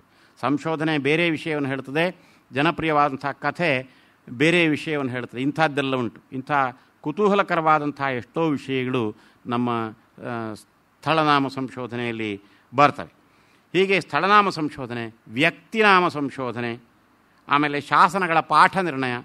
ಎಷ್ಟೋ ಬಾರಿ ಶಾಸನಗಳಲ್ಲಿ ಒಂದು ಅಕ್ಷರ, ಇದು ಯಾವ ಅಕ್ಷರ ಎಂಬಂತಹದ್ದನ್ನು ನಿರ್ಣಯ ಮಾಡದೇ ಇದ್ದರೆ ಅರ್ಥ ಸಂದಿಗ್ಧ ಉಂಟಾಗ್ತದೆ. ಆವಾಗ ಈ ಭಾಷಾ ವೈದುಷ್ಯ ಏನಿದೆ ಅದು ಶಾಸನಗಳ ಪಾಠದ ನಿರ್ಣಯಕ್ಕೆ ಸಹಕಾರಿಯಾಗ್ತದೆ. ಶಾಸನಗಳನ್ನು ಅರ್ಥ ಮಾಡಿಕೊಳ್ಳುವುದು ಮೊದಲಾದ ಕ್ಷೇತ್ರಗಳಲ್ಲಿ ಭಾಷಾ ಸೇವೆ ಮಾಡಲು ವಿಪುಲ ಅವಕಾಶಗಳು ಒದಗುತ್ತವೆ. ಶಾಸನಗಳು ನಮ್ಮ ಪ್ರಾಚೀನ ಸಂಸ್ಕೃತಿ ಮತ್ತು ಪರಿಸರದ ಅಮೂಲ್ಯ ದಾಖಲೆಗಳು. ಇವುಗಳ ಅಧ್ಯಯನದಲ್ಲಿ ಸಂಸ್ಕೃತ, ಕನ್ನಡ ಮತ್ತು ಲಿಪಿಶಾಸ್ತ್ರದ ಆಳವಾದ ಅಭ್ಯಾಸ ಬೇಕಾಗುತ್ತದೆ. ಅದೆಷ್ಟು ಅವಶ್ಯ ಎಂಬುದು ಶಾ ಶೆಟ್ಟರ್ರವರ ಪೂರ್ವೋಕ್ತ ಕೃತಿಯನ್ನು ನೋಡಿದಾಗ ಸ್ಪಷ್ಟವಾಗ್ತದೆ. ಹಳಗನ್ನಡದಿಂದ ಹೊಸಗನ್ನಡಕ್ಕೆ ಅನುವಾದ, ಇದು ನೋಡಿ, ಇದು ಒಂದು ಭಾಷೆಯಿಂದ ಇನ್ನೊಂದು ಭಾಷೆಗೆ ಅನುವಾದ ಮಾಡುವುದು ಎಂಬುದು ಇದ್ದದ್ದೇ. ಒಂದು ಭಾಷೆಯಿಂದ ಇನ್ನೊಂದು ಭಾಷೆಗೆ, ಇದು ಭಾಷೆಯ ಒಂದು ಹಂತದಿಂದ ಇನ್ನೊಂದು ಹಂತಕ್ಕೆ ಅನುವಾದ ಮಾಡುವಂಥದ್ದು. ಹಳಗನ್ನಡದಿಂದ ಹೊಸಗನ್ನಡಕ್ಕೆ ಅನುವಾದ ಮಾಡುವಂಥದ್ದು. ಈ ಅನುವಾದಕ್ಕೂ ಬೇಕಾದಷ್ಟು ಅವಕಾಶಗಳಿವೆ. ಹಳಗನ್ನಡದಿಂದ ಹೊಸಗನ್ನಡಕ್ಕೆ ಅನುವಾದ ಮಾಡುವುದು ಮಾತ್ರ ಅಲ್ಲ, ಹಳಗನ್ನಡವನ್ನು ಆಧುನಿಕ ಕಾಲದ ವಿವಿಧ ಮಾಧ್ಯಮಗಳಿಗೆ ಅಳವಡಿಸಲು ಹಾಗೂ ಇನ್ನಷ್ಟು ಸುಲಭವಾಗಿ ಹಳಗನ್ನಡವನ್ನು ತಿಳಿಯಲು ಹಾಗೂ ಪಸರಿಸಲು ಅವಕಾಶಗಳಾಗ್ತವೆ. ಈ ವಿವಿಧ ಮಾಧ್ಯಮಗಳಿಗೆ ಅಳವಡಿಸುವುದು ಅಂತ ಹೇಳಿದರೆ, ಈ ಹಳಗನ್ನಡದ್ದು ಇವತ್ತು ನಮಗೆ ಹಳಗನ್ನಡದ ನಿರೂಪಣೆಗಳು ಇವತ್ತು CD ರೂಪದಲ್ಲಿ ದೊರಕಬಹುದು, ಅಥವಾ ಇನ್ಯಾವುದೋ ಆಧುನಿಕ ವೈಜ್ಞಾನಿಕ ಉಪಕರಣಗಳ ಮೂಲಕ ನಾವು ಅವುಗಳನ್ನು ತಿಳಿಯುವ ಹಾಗೆ ಆಗಬಹುದು. ಕೇವಲ ಬರವಣಿಗೆಯ ಪುಸ್ತಕದ ರೂಪದಲ್ಲಿ ಮಾತ್ರ ಅಲ್ಲ, ನಾವು ರೇಡಿಯೋದಲ್ಲಿ ಕೇಳಬಹುದು ಅಥವಾ ಟಿವಿಯಲ್ಲಿ ಅದನ್ನು ನೋಡಬಹುದು, ಇಂಥದ್ದೆಲ್ಲ. ಹೀಗೆ ಅಂತೂ ವಿವಿಧ ಮಾಧ್ಯಮಗಳಿಗೆ ಅಳವಡಿಸಲು ಹಾಗೂ ಇನ್ನಷ್ಟು ಸುಲಭವಾಗಿ ಹಳಗನ್ನಡವನ್ನು ತಿಳಿಯಲು ಹಾಗೂ ಪಸರಿಸಲು ಅವಕಾಶಗಳು ನಮಗೆ ಉಂಟಾಗ್ತವೆ. ಭಾಷಾಧ್ಯಯನವು ಇನ್ನಷ್ಟು ತಾತ್ವಿಕವಾಗಲು ಹಳಗನ್ನಡದ ಅಧ್ಯಯನ ಬೇಕು. ಇದೆಲ್ಲ ಹೊಸ ಕಾಲದಲ್ಲಿ ಇದರಿಂದ ಆಗುವಂಥ ಪ್ರಯೋಜನಗಳು. ಕನ್ನಡಕ್ಕೆ ಅಭಿಜಾತ ಭಾಷಾ ಗೌರವವು ದೊರೆಯಲು, ಅಂದರೆ ಶಾಸ್ತ್ರೀಯ ಭಾಷೆ ಎಂಬ ಮನ್ನಣೆ ಒದಗಲು ಕನ್ನಡದ ಹಳಗನ್ನಡ ವಾಂಗ್ಮಯವು ಕಾರಣ. ಕೇವಲ ಹೊಸಗನ್ನಡ ಆಗಿದ್ದರೆ ಈ ಒಂದು ಮಾನ್ಯತೆ ದೊರಕಲಿಕ್ಕೆ ಸಾಧ್ಯ ಇಲ್ಲ. ಹಾಗೆ ಈ ಸ್ಥಾನ ದೊರಕಿದುದರಿಂದಲೇ ಸ್ಥಾಪಿತವಾದ ಶಾಸ್ತ್ರೀಯ ಕನ್ನಡದ ಅತ್ಯುನ್ನತ ಅಧ್ಯಯನ ಕೇಂದ್ರ, ಇದಕ್ಕೆ centre of excellence for studies in classical Kannada ಎಂಬುದಾಗಿ ಹೆಸರು. ಮೈಸೂರಿನಲ್ಲಿ ಇದರ ಕೇಂದ್ರ ಇದೆ. ಇದು ಹಳಗನ್ನಡದ ಬಗೆಗೆ ಇನ್ನಷ್ಟು ಅಧ್ಯಯನವನ್ನು ಮುಂದುವರಿಸಬಹುದು. ಈ ಕೇಂದ್ರದ ಉದ್ದೇಶವೇ ಅದುವೇ, ಆ ಕಾಲದ ಕನ್ನಡವನ್ನು ಅಧ್ಯಯನ ಮಾಡುವಂಥದ್ದು. ಈ ಸಂದರ್ಭದಲ್ಲಿ ಹಳಗನ್ನಡಕ್ಕೆ ಸಂಬಂಧಪಟ್ಟ ಹಾಗೆ ಹಳಗನ್ನಡವನ್ನು ಏಕೆ ಓದಬೇಕು ಎಂಬಂತಹದ್ದು ನಮ್ಮ ಮೂಲಭೂತವಾದಂಥ ಪ್ರಶ್ನೆ. ಈ ಪ್ರಶ್ನೆಗೆ ಸಂಬಂಧಿಸಿದ ಹಾಗೆ ಆಲೋಚನೆ ಮಾಡಿದಂಥ 2 ಜನ ವಿದ್ವಾಂಸರ ಅಭಿಪ್ರಾಯವನ್ನು ನಾನು ಇಲ್ಲಿ ಉದ್ಧರಿಸಿಕೊಂಡಿದ್ದೇನೆ. ಈ ಸಂದರ್ಭದಲ್ಲಿ 2 ಮಹನೀಯರ ಅಭಿಪ್ರಾಯಗಳ ಕಡೆಗೆ ನಮ್ಮ ಗಮನವನ್ನು ಹರಿಸಬೇಕಾಗಿದೆ. ಮೊದಲನೆಯ ಮಹನೀಯರು ಸಂಸ್ಕೃತ ವಿದ್ವಾಂಸರಾದ ಪಾದೇಕಲ್ಲು ನರಸಿಂಹ ಭಟ್ಟರು, ಉದಾಹರಿಸಿದ ಅವರ ಹೆಸರನ್ನು ನಾನು ಪ್ರಾರಂಭದಲ್ಲಿ ಹೇಳಿದೆ. 2ನೆಯವರು ಶತಾವಧಾನಿ ಡಾಕ್ಟರ್ ಆರ್ ಗಣೇಶರು. ನರಸಿಂಹ ಭಟ್ಟರು ಸಂಸ್ಕೃತವನ್ನು ಹೇಗೆ ನೋಡಬೇಕು ಎಂಬ ಲೇಖನವನ್ನು ಅವರು ಬರೆದಿದ್ದಾರೆ. ಕಾವ್ಯಮೀಮಾಂಸೆ ಹೊಸ ಹೊಳಹುಗಳು ಅಂತ. ಕಾವ್ಯಮೀಮಾಂಸೆ ಅವರ ವಿಶೇಷಾಧ್ಯಯನ.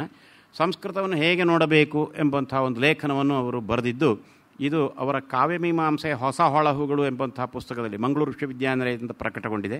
ಅದರಲ್ಲಿ ಈ ಲೇಖನ ಇದೆ. ಇದು 2015ರಲ್ಲಿ ಪ್ರಕಟಗೊಂಡಂತಹದ್ದು. ಆಮೇಲೆ ಡಾಕ್ಟರ್ ಆರ್ ಗಣೇಶರು ಹಳಗನ್ನಡವನ್ನು ಹೇಗೆ ನೋಡಬೇಕು ಎಂಬ ಲೇಖನವನ್ನು ಬರೆದಿದ್ದಾರೆ. ಹಾಸು ಬೀಸು ಎಂಬ ಅವರ ಪುಸ್ತಕದಲ್ಲಿ ಇದು ಪ್ರಕಟಗೊಂಡಿದೆ. ಇದು 2009ರಲ್ಲಿ ಬಂದಿದೆ. ಹೀಗೆ 2 ಲೇಖನಗಳನ್ನು ಬರೆದಿದ್ದು ಇವೆರಡು ಪರಸ್ಪರ ಪೂರಕವಾಗಿವೆ ಮತ್ತು ನಮ್ಮ ವಿಶ್ಲೇಷಣೆಯಲ್ಲಿ ಇವು ಪ್ರಸ್ತುತವಾಗಿವೆ. ಆರ್ ಗಣೇಶರ ಲೇಖನ ಮೊದಲೇ ಪ್ರಕಟಗೊಂಡಿದ್ದರೂ 2009ರಲ್ಲೇ ಪ್ರಕಟಗೊಂಡಿದ್ದರು. ನರಸಿಂಹ ಭಟ್ಟರ ಲೇಖನ ಮೊದಲು ಲಿಖಿತವಾದುದು, ಬರೆದದ್ದು ಮೊದಲು. ಅಪ್ರಕಟಿತವಾದ ಆ ಲೇಖನವನ್ನು ಓದಿದ ಮೇಲೆಯೇ ಗಣೇಶರ ಲೇಖನ ರಚಿತವಾದುದನ್ನು ಅವರೇ ದಾಖಲಿಸಿದ್ದಾರೆ. ನರಸಿಂಹ ಭಟ್ಟರ ಅಭಿಪ್ರಾಯಗಳಿಗೆ ನನ್ನ ಸಂಪೂರ್ಣ ಸಹಮತ ಇದೆ ಅಂತ ಹೇಳಿ ಅವರು ಪ್ರಾರಂಭ ಮಾಡುವಂತಹದ್ದು. ಅಂದರೆ ಆ ಲೇಖನಗಳು 2 ಈ ಒಂದೇ ವಿಷಯವನ್ನು ಕುರಿತು ಇವೆ ಎಂಬ ಅರ್ಥ. ವಿಷಯದ ನಿರೂಪಣೆಗೆ ಭಾಷೆ ಒಂದು ಸಾಧನ ಎಂಬ ಆಧುನಿಕ ಕಾಲದ ಅಭಿಪ್ರಾಯವು ನಮ್ಮ ಪರಂಪರೆಯ ದೃಷ್ಟಿಯಿಂದ ಸಾಧುವಲ್ಲವೆಂದು, ಭಾಷೆ ಎಂಬುದು ಸಾಧನ ಮಾತ್ರವಲ್ಲದೆ ಸಾಧನೀಯ ವಸ್ತುವಾಗಿಯೂ ಬೆಳೆದು ಬಂದಿರುವುದು ಸಂಸ್ಕೃತದ ವಿಶೇಷತೆ ಎಂದು ನರಸಿಂಹ ಭಟ್ಟರು ತಮ್ಮ ಲೇಖನದಲ್ಲಿ ಹೇಳಿದ್ದಾರೆ. ಅಂದರೆ ಭಾಷೆಯನ್ನು ಒಂದು ಕೇವಲ ಒಂದು ಉಪಕರಣ ಅಂತ ಭಾವಿಸಬಾರ್ದು ಅಂತ. ಉಪಕರಣ ಹೌದು, ಆದರೆ ಕೇವಲ ಒಂದು ಉಪಕರಣ ಎಂಬುದಾಗಿ ಭಾವಿಸಬಾರ್ದು. ಹಾಗಲ್ಲ, ಅದು ನಮ್ಮ ದೃಷ್ಟಿ ಹಾಗಲ್ಲ ಅಂತ, ಭಾರತೀಯ ದೃಷ್ಟಿ. ಸಂಸ್ಕೃತವು, ಇದವರ ಒಂದು ಮಾತು, ಸಂಸ್ಕೃತವು ಕೇವಲ ಭಾಷೆಯೇ ಆಗಿರದೆ ಭಾಷೆ ವಿಷಯಗಳ ಸಮ್ಮಿಶ್ರಣವೆಂದು, ಇದು ಅದರ ಅನನ್ಯತೆ ಎಂದು ಅವರು ಈ ಲೇಖನದಲ್ಲಿ ಸ್ಪಷ್ಟಪಡಿಸಿದ್ದಾರೆ. ಸಂಸ್ಕೃತವನ್ನು ಹೇಗೆ ನೋಡಬೇಕು ಎಂಬಂಥ ಲೇಖನದಲ್ಲಿ ಸಂಸ್ಕೃತದ ಈ ವೈಶಿಷ್ಟ್ಯದ ಬಗೆಗೆ ವಿವರಿಸಿ ಅವರು ಹೇಳಿದ ಮಾತುಗಳು ಹೀಗಿವೆ. ಇವೆಲ್ಲ ಅವರ ಮಾತುಗಳನ್ನೇ ನಾನು ಮುಂದೆ ಇಲ್ಲಿ ಉದ್ಧರಿಸ್ತಾ ಇದ್ದೇನೆ. ಇದು ಹೀಗಿದೆ: ಅಧ್ಯೇಯಾಂಶಗಳನ್ನು, ಅಂದರೆ ಅಧ್ಯಯನ ಮಾಡಬೇಕಾದಂಥ ಅಂಶಗಳನ್ನು ಭಾಷೆ ಮತ್ತು ವಿಷಯ ಎಂದು ವಿಂಗಡಿಸಿ ಅಭ್ಯಸಿಸುವುದು ಇಂದಿನ ಪದ್ಧತಿ. ಇತಿಹಾಸ, ಅರ್ಥಶಾಸ್ತ್ರ, ವಿಜ್ಞಾನ, ಗಣಿತ ಇಂತಹವನ್ನು ವಿಷಯಗಳೆಂದು ನಿರ್ದೇಶಿಸಿದರೆ, ಕನ್ನಡ, ಹಿಂದಿ, ಸಂಸ್ಕೃತ, ಇಂಗ್ಲಿಷ್ ಇಂತಹವನ್ನು ಭಾಷೆಗಳೆಂದು ನಿರ್ದೇಶಿಸಲಾಗುತ್ತದೆ. ಈ ವರ್ಗೀಕರಣ ಮತ್ತು ನಿರ್ದೇಶ ಎಷ್ಟರ ಮಟ್ಟಿಗೆ ಸರಿ ಎಂದು ಪರಿಶೀಲಿಸುವ ಕೆಲಸ ಈ ತನಕ ನಡೆದುದು ಕಂಡುಬರುವುದಿಲ್ಲ. ಇಷ್ಟರವರೆಗೆ ಇದನ್ನು ಯಾರೂ ಅಧ್ಯಯನ ಮಾಡಲಿಲ್ಲ ಅಂತ. ಅಧ್ಯಯನವನ್ನೇ ಒಂದು ಅಧ್ಯೇಯ ವಿಷಯ ಎಂಬಷ್ಟು ವಸ್ತುನಿಷ್ಠವಾಗಿ ಸ್ವೀಕರಿಸಿದಾಗ ಇಂತಹ ಪರಿಶೀಲನೆಗಳು ಅನಿವಾರ್ಯವಾಗುತ್ತವೆ. ಭಾಷೆ, ಇದು ಅವರದೇ ಮಾತು ಮುಂದುವರಿಯುತ್ತದೆ. ಭಾಷೆಯ ಉದ್ದೇಶ ಅಭಿಪ್ರಾಯ ಪ್ರಕಟಣೆ ಎಂಬ ಒಂದು ಅಂಶ ಸಾರ್ವತ್ರಿಕವಾಗಿ ಸ್ವೀಕೃತವಾದುದು. ಪ್ರತಿಯೊಬ್ಬನಿಗೂ ಹುಟ್ಟಿನಿಂದಲೇ ಉಪಲಬ್ಧವಾದ ಒಂದು ಭಾಷೆ ಇರುತ್ತದೆ. ಇದನ್ನು ತಿಳಿಯದವರೊಂದಿಗೆ ವ್ಯವಹರಿಸುವುದಕ್ಕೆ ಇತರ ಭಾಷೆಗಳ ಕಲಿಕೆ ಅಗತ್ಯವಾಗುತ್ತದೆ. ಭಾಷೆಯ ಮೂಲಕ ಪ್ರಕಟಗೊಳ್ಳುವ ವಿಷಯಗಳ ಗ್ರಹಣಕ್ಕೆ ಇದೊಂದು ಸಾಧನವೇ ಹೊರತು ಇದೇ ಒಂದು ಸಾಧನೀಯ ವಸ್ತುವಲ್ಲ ಎಂಬಷ್ಟರ ಮಟ್ಟಿಗೆ ಇದರ ಸ್ಥಾನ ಕಲಿಕೆಯ ಯೋಜನೆಯಲ್ಲಿ 2ನೆಯದಾಗಿ ನಿಲ್ಲುತ್ತದೆ. ಭಾಷೆಯ ಕಲಿಕೆಗೆ ಉಪಯುಕ್ತವಾಗುವಂತೆ ಕೆಲವು ಶಾಸ್ತ್ರೀಯ ಶಾಖೆಗಳು ಉಂಟಾಗಿವೆ. ಉದಾಹರಣೆಗೆ ವ್ಯಾಕರಣ, ಛಂದಸ್ಸು, ಭಾಷಾಶಾಸ್ತ್ರ ಇವುಗಳನ್ನು ಈ ಸಂದರ್ಭದಲ್ಲಿ ಹೆಸರಿಸಬಹುದು. ಇವೆಲ್ಲವೂ ಭಾಷೆಯ ಅಧ್ಯಯನಕ್ಕೆ ಸಂಬಂಧಪಟ್ಟಂತಹ ಶಾಸ್ತ್ರಗಳು. ಇಲ್ಲಿಯ ಶಾಸ್ತ್ರೀಯ ಅಂಶಗಳಲ್ಲಿ ಕೆಲವು ನಿರ್ದಿಷ್ಟ ಭಾಷೆಗೆ ಸೀಮಿತ, ಕೆಲವು ಭಾಷಾ ಕುಟುಂಬ ಮೊದಲಾದವುಗಳಿಗೆ ವಿಸ್ತರಣೀಯ, ಇನ್ನು ಕೆಲವು ಭಾಷಾ ತತ್ವಕ್ಕೆ ಅನ್ವಯಿಸುವಷ್ಟು ವಿಶಾಲ. ಈ ಎಲ್ಲ ಅಂಶಗಳನ್ನು ನಮ್ಮ ಪ್ರಾಚೀನರು ಗಮನಿಸಿದ್ದಾರೆ ಅಂತ ಅರ್ಥ. ಕೆಲವು ನಿರ್ದಿಷ್ಟವಾಗಿ ಒಂದು ಭಾಷೆಗೆ ಮಾತ್ರ ಆ ನಿಯಮವನ್ನು ಹೇಳಿದಂತಹದ್ದು. ಇನ್ನು ಭಾಷಾ ಕುಟುಂಬಕ್ಕೆ ಸಮಾನವಾದಂಥದ್ದು ಇರಬಹುದು, ಭಾಷಾ ತತ್ವಕ್ಕೆ ಸಮಾನವಾದಂತಹದ್ದು ಇರಬಹುದು. ಉದಾಹರಣೆಗೆ ಭಾಷಾ ತತ್ವ ಅಂತ ಹೇಳಿದಾಗ ಭೂತ, ವರ್ತಮಾನ ಮತ್ತು ಭವಿಷ್ಯತ್ತು ಅಂತ ಹೇಳುವಂಥ 3 ವಿಷಯಗಳು ಬರ್ತವೆ. ಭೂತಕಾಲಕ್ಕೆ ಹೋದನು ಅಂತ ಹೇಳಿದರೆ ಭೂತಕಾಲ, ಹೋಗುತ್ತಾನೆ ಅಂತ ಇದ್ದರೆ ವರ್ತಮಾನ ಕಾಲ, ಹೋಗುವನು, ಅದು ವರ್ತಮಾನ ಭವಿಷ್ಯತ್ತು ಒಟ್ಟಿಗೆ ಇದೆ ಅಂತ ಹೀಗೆಲ್ಲ ವಿವಾದಗಳಿವೆ. ಏನೇ ಇರಲಿ, ಭವಿಷ್ಯತ್ ಕಾಲ ಅಂಥೇಳಿ ಪೋದಂ, ಹಳಗನ್ನಡದಲ್ಲಿ ಮಾಡುತ್ತೆ ಪೋದಂ, ಪೋದಪಂ, ಪೋಪಂ, ಈ ರೂಪಗಳಿವೆ ಅಂತ ಹೇಳಿದಂತಹದ್ದುಂಟು. ಇದರಲ್ಲಿ ಇದು ವ್ಯಾಕರಣ ನಿಯಮವನ್ನು ಹೇಳಿದ ಹಾಗಾಯಿತು. ಈ ನಿಯಮ ಅಲ್ಲದೆ ಈಗ ವರ್ತಮಾನ ಕಾಲ ಇದು ಎಷ್ಟು, ಎಲ್ಲಿಂದ ಎಲ್ಲಿಯವರೆಗೆ ವರ್ತಮಾನ ಕಾಲ, ಈ ಥರದ ವಿವೇಚನೆ ಮಾಡಿದರೆ ಅದು ತಾತ್ವಿಕ ವಿವೇಚನೆ ಆಯಿತು. ನಾವು 20ನೇ ಶತಮಾನದಲ್ಲಿ ಹೀಗಾಯಿತು, 21ನೇ ಶತಮಾನದ ವಿಷಯದಲ್ಲಿ ಅಂತ ಹೀಗೆ ಮಾಡಿದರೆ 100 ವರ್ಷಗಳ ಕಾಲ ಅದು ವರ್ತಮಾನ ಕಾಲ ಆಗ್ತದೆ. 100 ವರ್ಷ. ಈ ದಶಕದಲ್ಲಿ ಅಂತ ಒಂದು ವಿಷಯವನ್ನು ನಾವು ಹೇಳುವುದಾದರೆ ವರ್ತಮಾನ ಕಾಲಕ್ಕೆ 10 ವರ್ಷ ಕಾಲ. ಈ ವಾರದ ಪರಿಸ್ಥಿತಿ ಅಂತಂದರೆ ಒಂದು ವಾರ ಈ ವರ್ತಮಾನ ಕಾಲ ಆಗ್ತದೆ. ಒಂದು ವಾರ ವರ್ತಮಾನ ಕಾಲ. ಈ ದಿನ ಅಂತೇಳಿದರೆ ದಿನಕ್ಕೆ ಈ ಫಸ್ಟ್ ಅವರ್ ನಮಗೆ ಕನ್ನಡ ಇತ್ತು, ಸೆಕೆಂಡ್ ಅವರ್ ಇನ್ನೊಂದು ಅಂತೇಳಿ, ಫಸ್ಟ್ ಅವರು ಸೆಕೆಂಡ್ ಅವರು ಅಂತೇಳಿ ಕಾಲೇಜಿನಲ್ಲಿ 1 ಗಂಟೆ ಮಾತ್ರ ವರ್ತಮಾನ ಕಾಲದ ವಿಷಯ ಆಗ್ತದೆ. ಯಾವುದು ವರ್ತಮಾನ? ಇದು ಕಾಲದ ತಾತ್ವಿಕ ವಿವೇಚನೆಯ ಕಡೆಗೆ ಹೋಗುವಂತಹದ್ದು. ಇಂಥದ್ದನ್ನು ಸೂಕ್ಷ್ಮಗಳನ್ನು ನಮ್ಮ ಪ್ರಾಚೀನರು ತುಂಬ ಗಮನಿಸಿದ್ದಾರೆ. ನೀವು ರಂಗನಾಥ್ ಶರ್ಮರು ಅನುವಾದ ಮಾಡಿದಂಥ ಗ್ರಂಥ ಇದೆ, ಭರ್ತೃಹರಿಯ ವಾಕ್ಯಪದೀಯ ಎಂಬಂಥದ್ದು. ಅದನ್ನು ನೋಡಿದರೆ ಅದರಲ್ಲಿ ನಮ್ಮ ಪ್ರಾಚೀನರು ಕಾಲದ ಬಗ್ಗೆ ಹೇಗೆ ವಿವೇಚನೆ ಮಾಡಿದ್ದಾರೆ ಎಂಬಂಥದ್ದು ಗೊತ್ತಾಗ್ತದೆ. ಭಾಷಾ ತತ್ವಕ್ಕೆ ಸಂಬಂಧಪಟ್ಟ ಹಾಗೆ ನೀವು ವೀಳ್ಯದ ಎಲೆಗಳನ್ನು 100 ವೀಳ್ಯದ ಎಲೆಗಳನ್ನು ಒಂದರ ಮೇಲೆ ಒಂದು ಪೇರಿಸಿ ಇಡುವಂತಹದ್ದು. ಆಮೇಲೆ ಒಂದು ಮುಳ್ಳನ್ನು ಕೈಯಲ್ಲಿ ತೆಗೆದುಕೊಂಡು, ಸೂಜಿಯನ್ನು ತೆಗೆದುಕೊಂಡು ಅದಕ್ಕೆ ಚುಚ್ಚುವಂತಹದ್ದು. ಹೀಗೆ ಚುಚ್ಚುವಾಗ ಎಲ್ಲ ಎಲೆಗಳು ಒಮ್ಮೆಲೆ ಚುಚ್ಚುತ್ತವೋ ಅಥವಾ ಒಂದೊಂದಾಗಿ ಚುಚ್ಚಲ್ಪಡ್ತವೋ? ಈ ಪ್ರಶ್ನೆಯನ್ನು ಹಾಕಿದರೆ 1ನೇ ಎಲೆಯನ್ನು ಪ್ರವೇಶ ಮಾಡಿದ ಮೇಲೆ ಸೂಜಿ 2ನೇ ಎಲೆಯನ್ನು ಪ್ರವೇಶ ಮಾಡ್ತದೆ ಎಂಬುದರಲ್ಲಿ ಯಾವ ಸಂದೇಹವೂ ಇಲ್ಲ. ಆದರೆ ಎಷ್ಟು ಹೊತ್ತು? ನಾವು ಅದನ್ನು ಏಕಕಾಲದಲ್ಲಿ, 1 ಸೆಕೆಂಡು ಅಲ್ಲ, ಅದಕ್ಕಿಂತಲೂ ಕಡಿಮೆ ಅವಧಿ, ಏಕಕಾಲ, ಒಂದೇ ಕಾಲದಲ್ಲಿ ಅದಾಯಿತು, ಅದು ವರ್ತಮಾನ ಕಾಲ ಅಂತ ಹೇಳ್ತೇವೆ. ಆದರೆ 1ನೇ ಎಲೆಯನ್ನು ಚುಚ್ಚಿ ಅದು 2ನೇ ಎಲೆಯನ್ನು ಪ್ರವೇಶ ಮಾಡಿದಾಗ 1ನೇ ಎಲೆಯನ್ನು ಚುಚ್ಚಿದಂತಹ ಕಾಲ ಯಾವುದಿದೆ ಅದು ಭೂತಕಾಲ ಆಗಲಿಲ್ವೋ? ವರ್ತಮಾನ ಕಾಲ ಹಾಗಾದರೆ ಎಷ್ಟು? ಈ ಥರದ್ದೆಲ್ಲ ಇದು ತಾತ್ವಿಕ ವಿವೇಚನೆಗಳಿಗೆ ಸಂಬಂಧಪಟ್ಟಂತಹ ವಿಷಯಗಳು. ಇಂಥ ಆಲೋಚನೆಯನ್ನು ನಮ್ಮ ಪ್ರಾಚೀನರು ಸಾಕಷ್ಟು ಮಾಡಿದ್ದಾರೆ ಎಂಬಂಥದ್ದನ್ನು ನಾವು ಗಮನಿಸಬೇಕು. ಹಾಗೆ ಆಕಾಶದಲ್ಲಿ ಹಾರಿ ಹೋಗ್ತಾ ಇರುವಂತಹ ಒಂದು ಹಕ್ಕಿಗೆ ಒಬ್ಬ ಬಾಣವನ್ನು ಬಿಡ್ತಾನೆ. ಬಾಣವನ್ನು ಬಿಟ್ಟು ಆ ಹಕ್ಕಿಯನ್ನು ಕೆಡವಿ ಹಾಕ್ತಾನೆ. ಈಗ ಆತ ಬಾಣವನ್ನು ಹೂಡುವಾಗ ಹಕ್ಕಿ ಇಲ್ಲಿರ್ತದೆ. ಬಾಣವನ್ನು ಹೂಡಿ ಬಾಣ ಅದಕ್ಕೆ ತಗಲುವಾಗ ಅದು ಮುಂದೆ ಹೋಗಿರ್ತದೆ. ಹಾಗಾದರೆ ಅವನು ಬಾಣವನ್ನು ಬಿಡುವಂತಹದ್ದು ವರ್ತಮಾನ ಕಾಲದಲ್ಲಿ ಬಿಟ್ಟಂತಹ ಬಾಣ ಭವಿಷ್ಯತ್ ಕಾಲದಲ್ಲಿ ಎಲ್ಲಿ ಸೇರ್ತದೆ, ಯಾವ ಕಡೆಯಲ್ಲಿ ಸೇರ್ತದೆ, ಏನು ಅಂತ ಹೇಳುವಂಥದ್ದು ನಾನು ಆಲೋಚನೆ ಮಾಡಿ ಇಂಥ ವಿವೇಚನೆ ಎಲ್ಲ ಉದಾಹರಣೆಗಳನ್ನು ಕೊಟ್ಟು ಅಲ್ಲಿ ವಿವರಿಸಿದಂತಹದ್ದುಂಟು. ಅದನ್ನು ನಾವು ನೋಡಬಹುದು. ಹಾಗೆ ಇಲ್ಲಿ ನರಸಿಂಹ ಭಟ್ರು ಹೇಳಿದಂತಹ ವಿಷಯಗಳಲ್ಲಿ ಕೆಲವು ಭಾಷಾ ತತ್ವಗಳು ಇಡೀ ಭಾಷಾ ತತ್ವಕ್ಕೆ, ವಾಕ್ ತತ್ವಕ್ಕೆ ಸಂಬಂಧಪಟ್ಟಂತಹ ವಿಷಯಗಳಿರ್ತವೆ. ಕೆಲವು ನಿರ್ದಿಷ್ಟವಾದ ಭಾಷೆಗಳಿಗೆ ಮಾತ್ರ ಸಂಬಂಧಪಟ್ಟಂಥವು ಇರ್ತವೆ. ಹಾಗೆ ಸೀಮಿತವಾದಂತಹದ್ದು ಇವೆ, ವಿಸ್ತಾರವಾದಂತಹ ತತ್ವಕ್ಕೆ ಸಂಬಂಧಪಟ್ಟಂಥವು ಇವೆ ಅಂತ ಅರ್ಥ. ಕೆಲವು ಭಾಷಾ ಕುಟುಂಬ ಮೊದಲಾದವುಗಳಿಗೆ ವಿಸ್ತರಣೀಯ, ಇನ್ನು ಕೆಲವು ಭಾಷಾ ತತ್ವಕ್ಕೆ ಅನ್ವಯಿಸುವಷ್ಟು ವಿಶಾಲ. ಭಾಷಾ ತತ್ವಕ್ಕೆ ಅನ್ವಯಿಸುವಷ್ಟು ವಿಶಾಲವಾದ ಅಧ್ಯಯನ ಅಂಶಗಳು ಭಾಷಾಧ್ಯಯನ ಸಂದರ್ಭದಲ್ಲಿ ಎದುರಾಗುತ್ತವೆ. ಆದರೂ ಅವುಗಳ ಅನುಧಾವನ ನಡೆದ ಸಂದರ್ಭಗಳು ಇತಿಹಾಸದಲ್ಲಿ ವಿರಳ. ನಾವು ಈ ತತ್ವವನ್ನು ಹೆಚ್ಚಾಗಿ ಅನುಸರಿಸಲಿಲ್ಲ, ಅದನ್ನು ವಿವೇಚನೆ ಮಾಡಲಿಲ್ಲ ಅಂತ. ಅಂತಹ ವಿರಳತೆಗೆ ಒಳಗಾದ ಒಂದು ವಿಲಕ್ಷಣ ಭಾಷೆ ಎಂದರೆ ಸಂಸ್ಕೃತ. ಸಂಸ್ಕೃತದಲ್ಲಿ ಇಂಥದ್ದನ್ನು ಮಾಡಿದ್ದಾರೆ ಎಷ್ಟೋ ಅಂತ. ಭಾಷೆ ಎಂಬುದು ಅಭಿಪ್ರಾಯ ಪ್ರಕಟಣೆಗಾಗಿರುವ 2ನೇ ವರ್ಗದ ಅಧ್ಯೇಯಾಂಶ ಎಂದಷ್ಟೇ ಇಟ್ಟುಕೊಳ್ಳುವುದಕ್ಕೆ ಬದಲಾಗಿ ಭಾಷೆಯನ್ನೇ ಒಂದು ಅಧ್ಯೇಯಾಂಶವಾಗಿ ಸ್ವೀಕರಿಸಿ ಈ ಅಧ್ಯೇಯಾಂಶದಲ್ಲಿ ವಿಷಯ ಪ್ರಧಾನಗಳೆನಿಸಿಕೊಳ್ಳುವ ಅಧ್ಯೇಯಾಂಶಗಳನ್ನು ಅಂತರ್ಗತವಾಗುವಂತೆ ಅಥವಾ ಪೂರಕವಾಗುವಂತೆ ಸಂಯೋಜಿಸಿ ಭಾಷಾಧ್ಯಯನವನ್ನು ಒಂದು ದರ್ಶನದ ಮಟ್ಟಕ್ಕೆ ಏರಿಸಿದ ಸಾಧನೆ ಸಂಸ್ಕೃತ ಭಾಷೆಯನ್ನು ರೂಪುಗೊಳಿಸಿದ ಋಷಿಗಳದ್ದು ಎಂಬುದಾಗಿ ಹೇಳಬಹುದು. ಇದು ನರಸಿಂಹಭಟ್ರು ಭಾಷಾಧ್ಯಯನದ ಬಗೆಗೆ ಹೇಳಿದಂಥ ಮಾತು. ಸಂಸ್ಕೃತವನ್ನು ಹೇಗೆ ನೋಡಬೇಕು ಎಂಬಂಥ ವಿಷಯಕ್ಕೆ ಅವರು ಹೇಳಿದಂಥದ್ದು ಇದು ಕನ್ನಡಕ್ಕೂ ಅನ್ವಯಿಸ್ತದೆ. ಇದನ್ನು ಆರ್ ಗಣೇಶರು ಒಪ್ಪಿಕೊಂಡಿದ್ದಾರೆ. ಈ ಮಾತುಗಳಿಗೆ ಪೂರಕವಾಗಿ ಇರುವ ಡಾಕ್ಟರ್ ಆರ್ ಗಣೇಶರ ಮಾತುಗಳು ಹೀಗಿವೆ. ಇದು ಆರ್ ಗಣೇಶರ ಮಾತು. ಪ್ರಬುದ್ಧರು, ಹಳಗನ್ನಡ ಪಕ್ಷಪಾತಿಗಳು, ಹೌದೆನಿಸಿಕೊಳ್ಳುವ ವಿದ್ವಾಂಸರು ಸಹ ಹೆಚ್ಚಿನ ಸಂಖ್ಯೆಯಲ್ಲಿ ಆ ನುಡಿಯನ್ನು ಒಂದು ಮಾಹಿತಿಯ ಮೂಲವಾಗಿ ಗತವೈಭವದ ಗುರುತಾಗಿ ಕಾಣುತ್ತಿರುವರಲ್ಲದೆ ಅನುಭೂತಿಯಾಗಿ ಸಾರ್ವಕಾಲೀನ ಸಂವೇದನೆಯಾಗಿ ಗಮನಿಸ್ತಾ ಇಲ್ಲ. ಆದ್ದರಿಂದ ಮೊದಲಿಗೆ ಹಳಗನ್ನಡವನ್ನು ಒಂದು ಮೌಲ್ಯವಾಗಿ ಅನುಭವಿಸಬೇಕು. ಯಾವುದು ತನ್ನಂತೆ ತಾನೇ ಪರಿಪೂರ್ಣವೂ ಸ್ವಸಂವೇದ್ಯವೂ ಆಗಿ ಅನ್ಯ ಪ್ರಕಾರಗಳಿಂದ ಗಳಿಸಲಾಗದ ಸಂವೇದನೆಯನ್ನು ತಳೆದು ಸ್ವಯಂ ಪರ್ಯಾಪ್ತಿಯನ್ನು ಹೊಂದಿರುವುದೋ ಅದು ಮೌಲ್ಯ. ಇಂಥ ಆತ್ಮಾಯತನ ವಿಶ್ರಾಂತಿಯೇ ಮೌಲ್ಯದ ಲಕ್ಷಣ ಎಂದು ಆಚಾರ್ಯ ಎಂ ಹಿರಿಯಣ್ಣನವರು ಸಾರವತ್ತಾಗಿ ಲಕ್ಷಣೀಕರಿಸಿದ್ದಾರೆ. ಈ ದೃಷ್ಟಿಯಿಂದ ಕಂಡಾಗ ಹಳಗನ್ನಡವನ್ನು ನಾವು ಈವರೆಗೆ ಯಾವ ರೀತಿಯಲ್ಲಿ ನಡೆಸಿಕೊಂಡು ಬಂದಿದ್ದೇವೆ ಎಂದು ತಿಳಿಯದಿರದು. ಅವರೇ ಮುಂದುವರಿಸಿ ಇನ್ನೊಂದು ಹೇಳ್ತಾರೆ, ಇನ್ನೊಂದು ಅಂಶ. ಪಾಶ್ಚಾತ್ಯರು ಗ್ರೀಕ್ ಮತ್ತು ಲ್ಯಾಟಿನ್ ಭಾಷೆಗಳನ್ನು, ಅವುಗಳು ನಮ್ಮ ಹಳಗನ್ನಡ ಇದ್ದ ಹಾಗೆ ಗ್ರೀಕ್ ಲ್ಯಾಟಿನ್ ಭಾಷೆಗಳು, ಮಾಹಿತಿಯ ಮಟ್ಟದಲ್ಲಷ್ಟೇ ಕಂಡು ಅವುಗಳನ್ನು ಆ ಹಂತದಲ್ಲಿ ಅದೆಷ್ಟು ಸಮರ್ಥವಾಗಿ ಕಾಪಾಡಿ ಪ್ರಚುರಿಸಲು ಸಾಧ್ಯವೋ ಸಾಧುವೋ ಆ ಮಟ್ಟಿಗೆ ದುಡಿದಿದ್ದಾರಲ್ಲದೆ ಆ ಭಾಷೆಗಳನ್ನು ಆತ್ಮಾನಂದದ ಅಭಿವ್ಯಕ್ತಿ ಎಂದು ಭಾವಿಸಿಲ್ಲ. ಹೀಗಾಗಿ ಅವನೊಂದು ಮೌಲ್ಯ ಎಂದು ಅನುಸಂಧಿಸಲಾಗಿಲ್ಲ.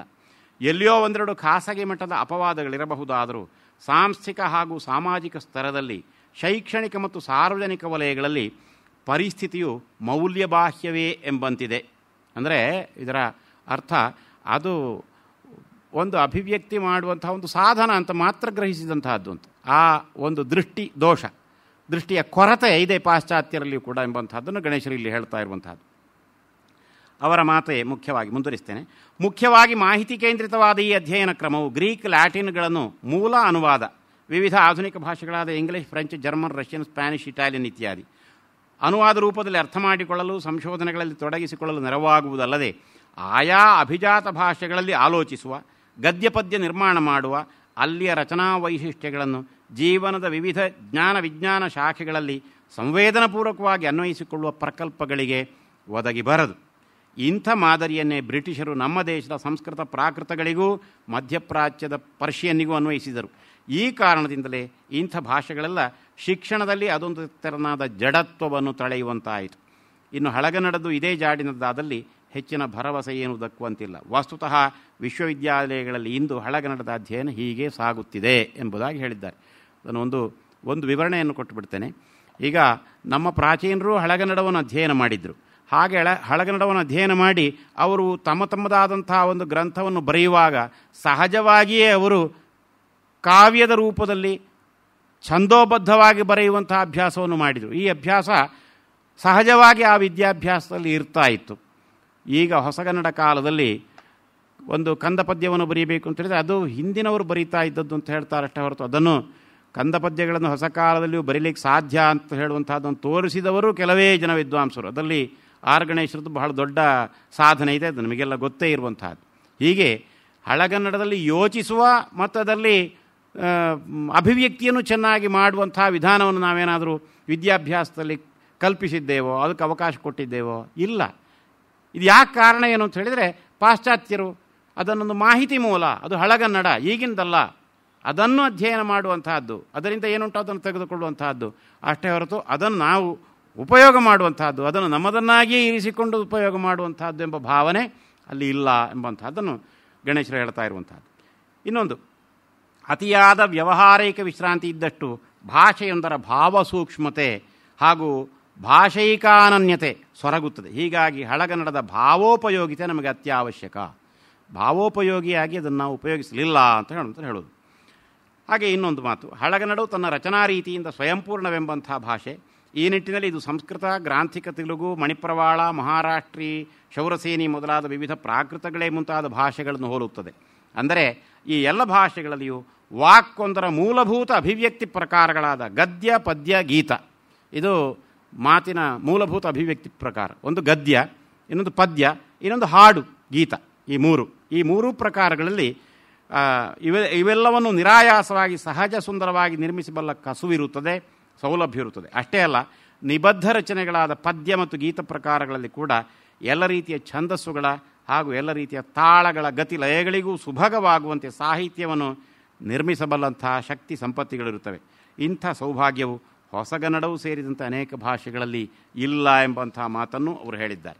ಇನ್ನೂ ಒಂದು ಮಾತು ಹೇಳ್ತಾರೆ, ಹಳಗನ್ನಡವನ್ನು ಒಂದು ಸೌಂದರ್ಯ ಆನಂದಗಳ ಮೌಲ್ಯ ಎಂಬುದಾಗಿ ಕಾಣಬೇಕಲ್ಲದೆ ಬರಿಯ ಮಾಹಿತಿಯ ಮಾಧ್ಯಮ ಎಂಬುದಾಗಿ ತಿಳಿಯಬಾರದು. ಈ ಕಾರಣದಿಂದಲೇ ಅದನ್ನು ಒಂದು ಆಗಿ ಹೋದ ಯಾವುದೋ ಕಾಲಘಟ್ಟದ ಸಂವಹನ ಸಾಧನ, ಯಾವುದೋ ಒಂದು ಕಾಲಘಟಕದ ಸಂವಹನ ಸಾಧನವಾಗಿದ್ದದ್ದು ಅಷ್ಟು ಮಾತ್ರ ತಿಳಿಯಬಾರದು.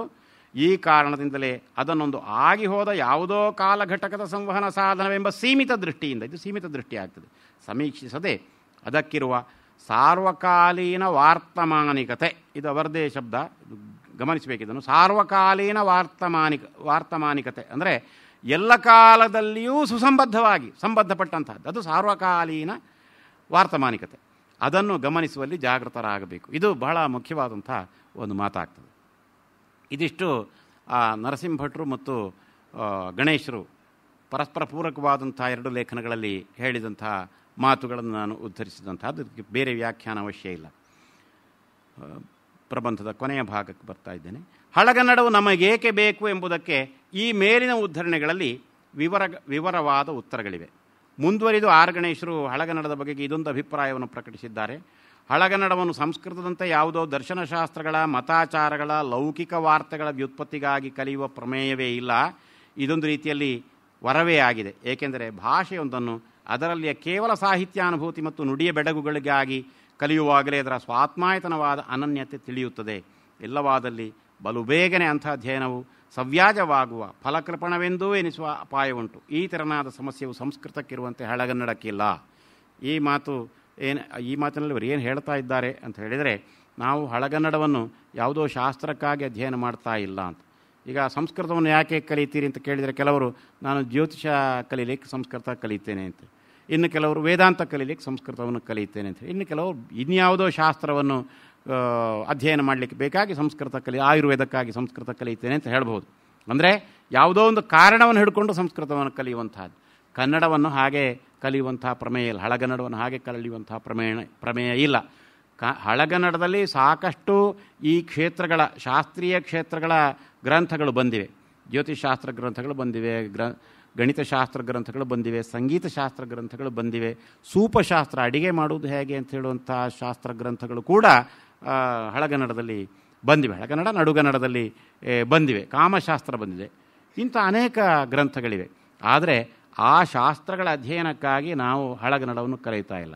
ಹಳಗನ್ನಡವನ್ನು ಕಲಿಯುವಂಥದ್ದು ಯಾಕೆ ಅಂತ ಹೇಳಿದರೆ, ಅದರಲ್ಲಿರುವಂತಹ ಕಾವ್ಯ ಸೌಂದರ್ಯವನ್ನು ತಿಳಿಲಿಕ್ಕೆ ಬೇಕಾಗಿ ಕಲಿಯುತ್ತೇವೆ. ಇದು ವಿಶೇಷವಾದಂಥದ್ದು.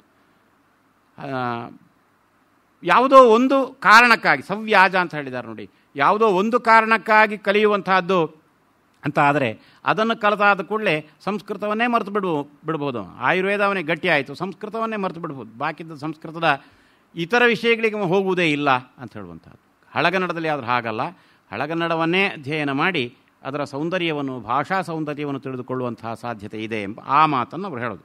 ಈ ಮಾತನ್ನು ವಿವರಿಸುವ ಇನ್ನೂ ಕೆಲವು ಮಾತುಗಳು ಆ ಲೇಖನದಲ್ಲಿವೆ.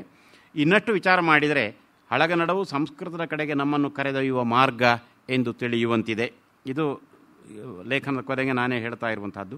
ಸಂಸ್ಕೃತದ ಶಾಸ್ತ್ರಗಳನ್ನು ಅಧ್ಯಯನ ಮಾಡಲು ಸಂಸ್ಕೃತವನ್ನು ಕಲಿಯುವವರಿಗಿಂತ ಬೇಗನೆ ಹಳಗನ್ನಡದ ಅಧ್ಯೇತರಿಗೆ ಅದರ ಅಲೌಕಿಕತೆಯು ಸಂವೇದನೆಗೆ ಬರುತ್ತದೆ ಎಂಬ ಅಭಿಪ್ರಾಯವನ್ನು ಆರ್ ಗಣೇಶರು ನೀಡಿದ್ದಾರೆ.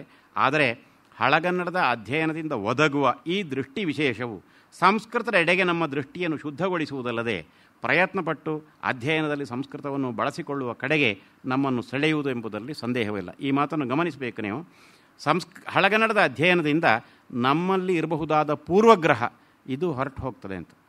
ಕನ್ನಡಿಗರು, ಮುಖ್ಯವಾಗಿ ಹೊಸಗನ್ನಡಿಗರು, ಸಂಸ್ಕೃತವನ್ನು ಪೂರ್ವಗ್ರಹದ ದೃಷ್ಟಿಯಿಂದಲೇ ನೋಡ್ತಾ ಇದ್ದಾರೆ. ಇದು ವಾಸ್ತವ. ಅದು ನಮಗೆ ಏಕೆ ಬೇಕು ಅಂತ ಕೇಳುವಲ್ಲಿ ಏಕೆ ಬೇಕು ಎಂಬುದನ್ನು ತಿಳಿಯುವ ದೃಷ್ಟಿಯಿಂದ ಕೇಳ್ತಾ ಇರುವಂತಹದ್ದಲ್ಲ, ಅದು ನಮಗೆ ಬೇಡ ಎಂಬುದನ್ನು ಏಕೆ ಬೇಕು ಅಂತ ಕೇಳ್ತಾ ಇರುವಂಥದ್ದು.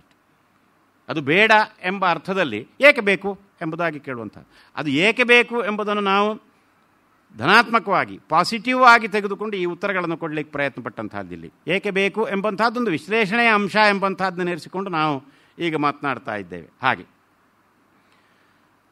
ಆದ್ದರಿಂದ ಸಂಸ್ಕೃತ ಏಕೆ ಬೇಕು ಅಂತ ಹೇಳುವಲ್ಲಿ ಸಂಸ್ಕೃತ ಬೇಡ ಅಂತ ಹೇಳುವಂತಹ ದೃಷ್ಟಿ ಇದೆಯಲ್ಲ, ಆ ದೃಷ್ಟಿಯನ್ನು ನಮ್ಮ ಹಳಗನ್ನಡದ ಅಧ್ಯಯನ ತಿದ್ದುತ್ತದೆ ಅಂತ. ಅಂದರೆ ಹಳಗನ್ನಡದ ಅಧ್ಯಯನವನ್ನು ನಾವು ಚೆನ್ನಾಗಿ ಮಾಡಿದರೆ ಸಂಸ್ಕೃತ ಏಕೆ ಬೇಕು ಎಂಬುದು ನಮಗೆ ಅರ್ಥ ಆಗ್ತದೆ. ಸಂಸ್ಕೃತದ ಬಗೆಗೆ ನಮ್ಮ ದೃಷ್ಟಿ ದೋಷವು ಹೊರಟು ಹೋಗ್ತದೆ ಎಂಬುದು. ಸಂಸ್ಕೃತದೆಡೆಗೆ ನಮ್ಮ ದೃಷ್ಟಿಯನ್ನು ಶುದ್ಧಗೊಳಿಸುವುದಲ್ಲದೆ ಪ್ರಯತ್ನಪಟ್ಟು ಅಧ್ಯಯನದಲ್ಲಿ ನಮ್ಮ ಹಳಗನ್ನಡ ಅಧ್ಯಯನ ಮಾತ್ರ ಸಾಲದು, ಸಂಸ್ಕೃತವನ್ನು ನಾವು ಅಧ್ಯಯನ ಮಾಡಬೇಕು. ಭಾರತೀಯತೆಯನ್ನು ಪೂರ್ತಿಯಾಗಿ ತಿಳಿಬೇಕಾದರೆ ಇದು ಮಾತ್ರ ಸಾಲದು, ಇನ್ನೂ ತಿಳಿಬೇಕು ಎಂಬಂಥ ಅಧ್ಯಯನದ ಅಪೇಕ್ಷೆ ನಮಗುಂಟಾಗ್ತದೆ. ಮಾತ್ರ ಅಲ್ಲ, ನಾವೀಗಾಗಲೇ ಸಾಕಷ್ಟು ತಿಳಿದಿದ್ದೇವೆ, ನಾವು ಇನ್ನೂ ತಿಳಿಯುವಂತಹದ್ದು ಏನೂ ಇಲ್ಲ ಎಂಬಂಥ ನಮ್ಮ ಅಹಂಕಾರವು ಜಾರ್ತಾ ಹೋಗ್ತದೆ, ಕಡಿಮೆ ಆಗ್ತಾ ಹೋಗ್ತದೆ. ಸಂಶಯ ಇಲ್ಲ. ಅದರಲ್ಲಿ ಪ್ರಯತ್ನಪಟ್ಟು ಅಧ್ಯಯನದಲ್ಲಿ ಸಂಸ್ಕೃತವನ್ನು ಬಳಸಿಕೊಳ್ಳುವ ಕಡೆಗೆ ನಮ್ಮನ್ನು ಸೆಳೆಯುವುದೆಂಬುದರಲ್ಲಿ ಸಂದೇಹವಿಲ್ಲ. ಹೊಸಗನ್ನಡ ಕಾಲದಲ್ಲಿ ಹಲವು ಮಂದಿ ವಿಚಾರವಾದಿಗಳು ಸಂಸ್ಕೃತವು ಕನ್ನಡದ ಮೇಲೆ ಆಕ್ರಮಣ ಮಾಡಿತೆಂದು, ತನ್ನ ವಿಚಾರ ಮತ್ತು ಮಾದರಿಗಳನ್ನು ಅದರ ಮೇಲೆ ಹೇರಿ ತನ್ನತನದಲ್ಲಿ ಅದು ಬೆಳೆಯದಂತೆ ಮಾಡಿತೆಂದು ಆಕ್ಷೇಪಿಸುತ್ತಿದ್ದಾರೆ. ಕನ್ನಡಕ್ಕೆ ಬೇಕು ಕನ್ನಡದ್ದೇ ವ್ಯಾಕರಣ ಅಂತ ಹೇಳುವವರು ಇದನ್ನೇ ಹೇಳ್ತಾ ಇರೋದು. ಹಳಗನ್ನಡವನ್ನು ಸರಿಯಾಗಿ ಅಧ್ಯಯನ ಮಾಡಿದಲ್ಲಿ ಈ ಅಭಿಪ್ರಾಯ ಮೂಡಲು ಸಾಧ್ಯವೇ ಇಲ್ಲ. ಈ ಅಭಿಪ್ರಾಯವನ್ನು ಹರಡುತ್ತಿರುವವರು ಸಂಸ್ಕೃತವನ್ನು ಅಥವಾ ಹಳಗನ್ನಡವನ್ನು ಸರಿಯಾಗಿ ಅಧ್ಯಯನ ಮಾಡದವರು ಎಂಬುದು ಸ್ಪಷ್ಟ. ಅಧ್ಯಯನ ಮಾಡದೇ ಬೇಡ ಎಂಬುದಾಗಿ ಹೇಳುವಂತಹದ್ದು. ಭಾಷೆಯ ಕೇವಲ ವ್ಯಾವಹಾರಿಕ ರೂಪವನ್ನು ಮಾತ್ರ ಪರಿಗಣಿಸಿ ಅದರ ತಾತ್ವಿಕ ರೂಪವನ್ನು ಅವಗಣಿಸಿದವರು ಮಾತ್ರ ಇಂತಹ ಅಭಿಪ್ರಾಯವನ್ನು ನೀಡುವವರು. ಹಳಗನ್ನಡವನ್ನು ಚೆನ್ನಾಗಿ ಅಧ್ಯಯನ ಮಾಡಿದವನು ಸಂಸ್ಕೃತದ ಕಡೆಗೆ ಸಾಕಷ್ಟು ಪಯಣ ಮಾಡಿರುತ್ತಾನೆ ಎಂಬುದನ್ನು, ವಾಕ್ ತತ್ವದ ಬಗೆಗೆ ಹೆಚ್ಚು ಅರಿವನ್ನು ಹೊಂದುವನೆಂಬುದನ್ನು ಇಲ್ಲಿ ಗಮನಿಸಬೇಕಿದೆ. ಹೀಗೆ ಹಳಗನ್ನಡದ ಅಧ್ಯಯನ ಎಂಬಂತಹದ್ದು ನಮ್ಮನ್ನು ನಾವು ಶುದ್ಧೀಕರಿಸಿಕೊಳ್ಳುವುದರ ಕಡೆಗೆ, ನಮ್ಮನ್ನು ನಾವು ಇನ್ನಷ್ಟು ಚೆನ್ನಾಗಿ ನಮ್ಮ ವ್ಯಕ್ತಿತ್ವವನ್ನು ನಾವು ರೂಪಿಸಿಕೊಳ್ಳುವುದರ ಕಡೆಗೆ, ನಮ್ಮ ಪ್ರಾಚೀನರು ಏನು ನಮಗೆ ಸದ್ವಿಷಯಗಳನ್ನು ಹೇಳಿದ್ದಾರೋ ಆ ಸದ್ವಿಷಯಗಳನ್ನು ಇನ್ನಷ್ಟು ಚೆನ್ನಾಗಿ ಅಳವಡಿಸಿಕೊಳ್ಳುವುದರ ಕಡೆಗೆ ನಮಗೆ ಪ್ರೇರಣೆ ನೀಡುತ್ತದೆ ಹಳಗನ್ನಡದ ಅಧ್ಯಯನ. ಆದ್ದರಿಂದ ಹಳಗನ್ನಡದ ಅಧ್ಯಯನ ಏಕೆ ಬೇಕು ಅಂತ ಹೇಳಿದರೆ, ನಮ್ಮ ವ್ಯಕ್ತಿತ್ವ ಇನ್ನಷ್ಟು ಶುಚಿಯಾಗುವುದಕ್ಕೆ, ಇನ್ನಷ್ಟು ಪರಿಪೂರ್ಣವಾಗುವುದಕ್ಕೆ, ನಾವೇ ಆಗುವುದಕ್ಕೆ, ನಮ್ಮನ್ನು ನಾವೇ ತಿಳಿಯುವುದಕ್ಕೆ ಹಳಗನ್ನಡವು ಬೇಕು ಎಂಬಂತಹದ್ದು ಮುಖ್ಯ ವಿಷಯ. ಇದು ಇಂದಿನ ವಿಷಯವಾಗಿ ನಾನು ಇರಿಸಿಕೊಂಡಂತಹದ್ದರ ವ್ಯಾಪ್ತಿ. ಇದನ್ನು ಇನ್ನಷ್ಟು ವಿಸ್ತರಿಸಿ ಚೆನ್ನಾಗಿ ಪರಿಣಾಮಕಾರಿಯಾಗಿ ಹೇಳುವಂಥವ್ರು ಇರಬಹುದು. ಯಥಾಸಾಧ್ಯ ನಾನು ತಮ್ಮ ಮುಂದೆ ಈ ವಿಷಯಗಳನ್ನು ನಿರೂಪಣೆ ಮಾಡಿದ್ದೇನೆ. ನಮಸ್ಕಾರ.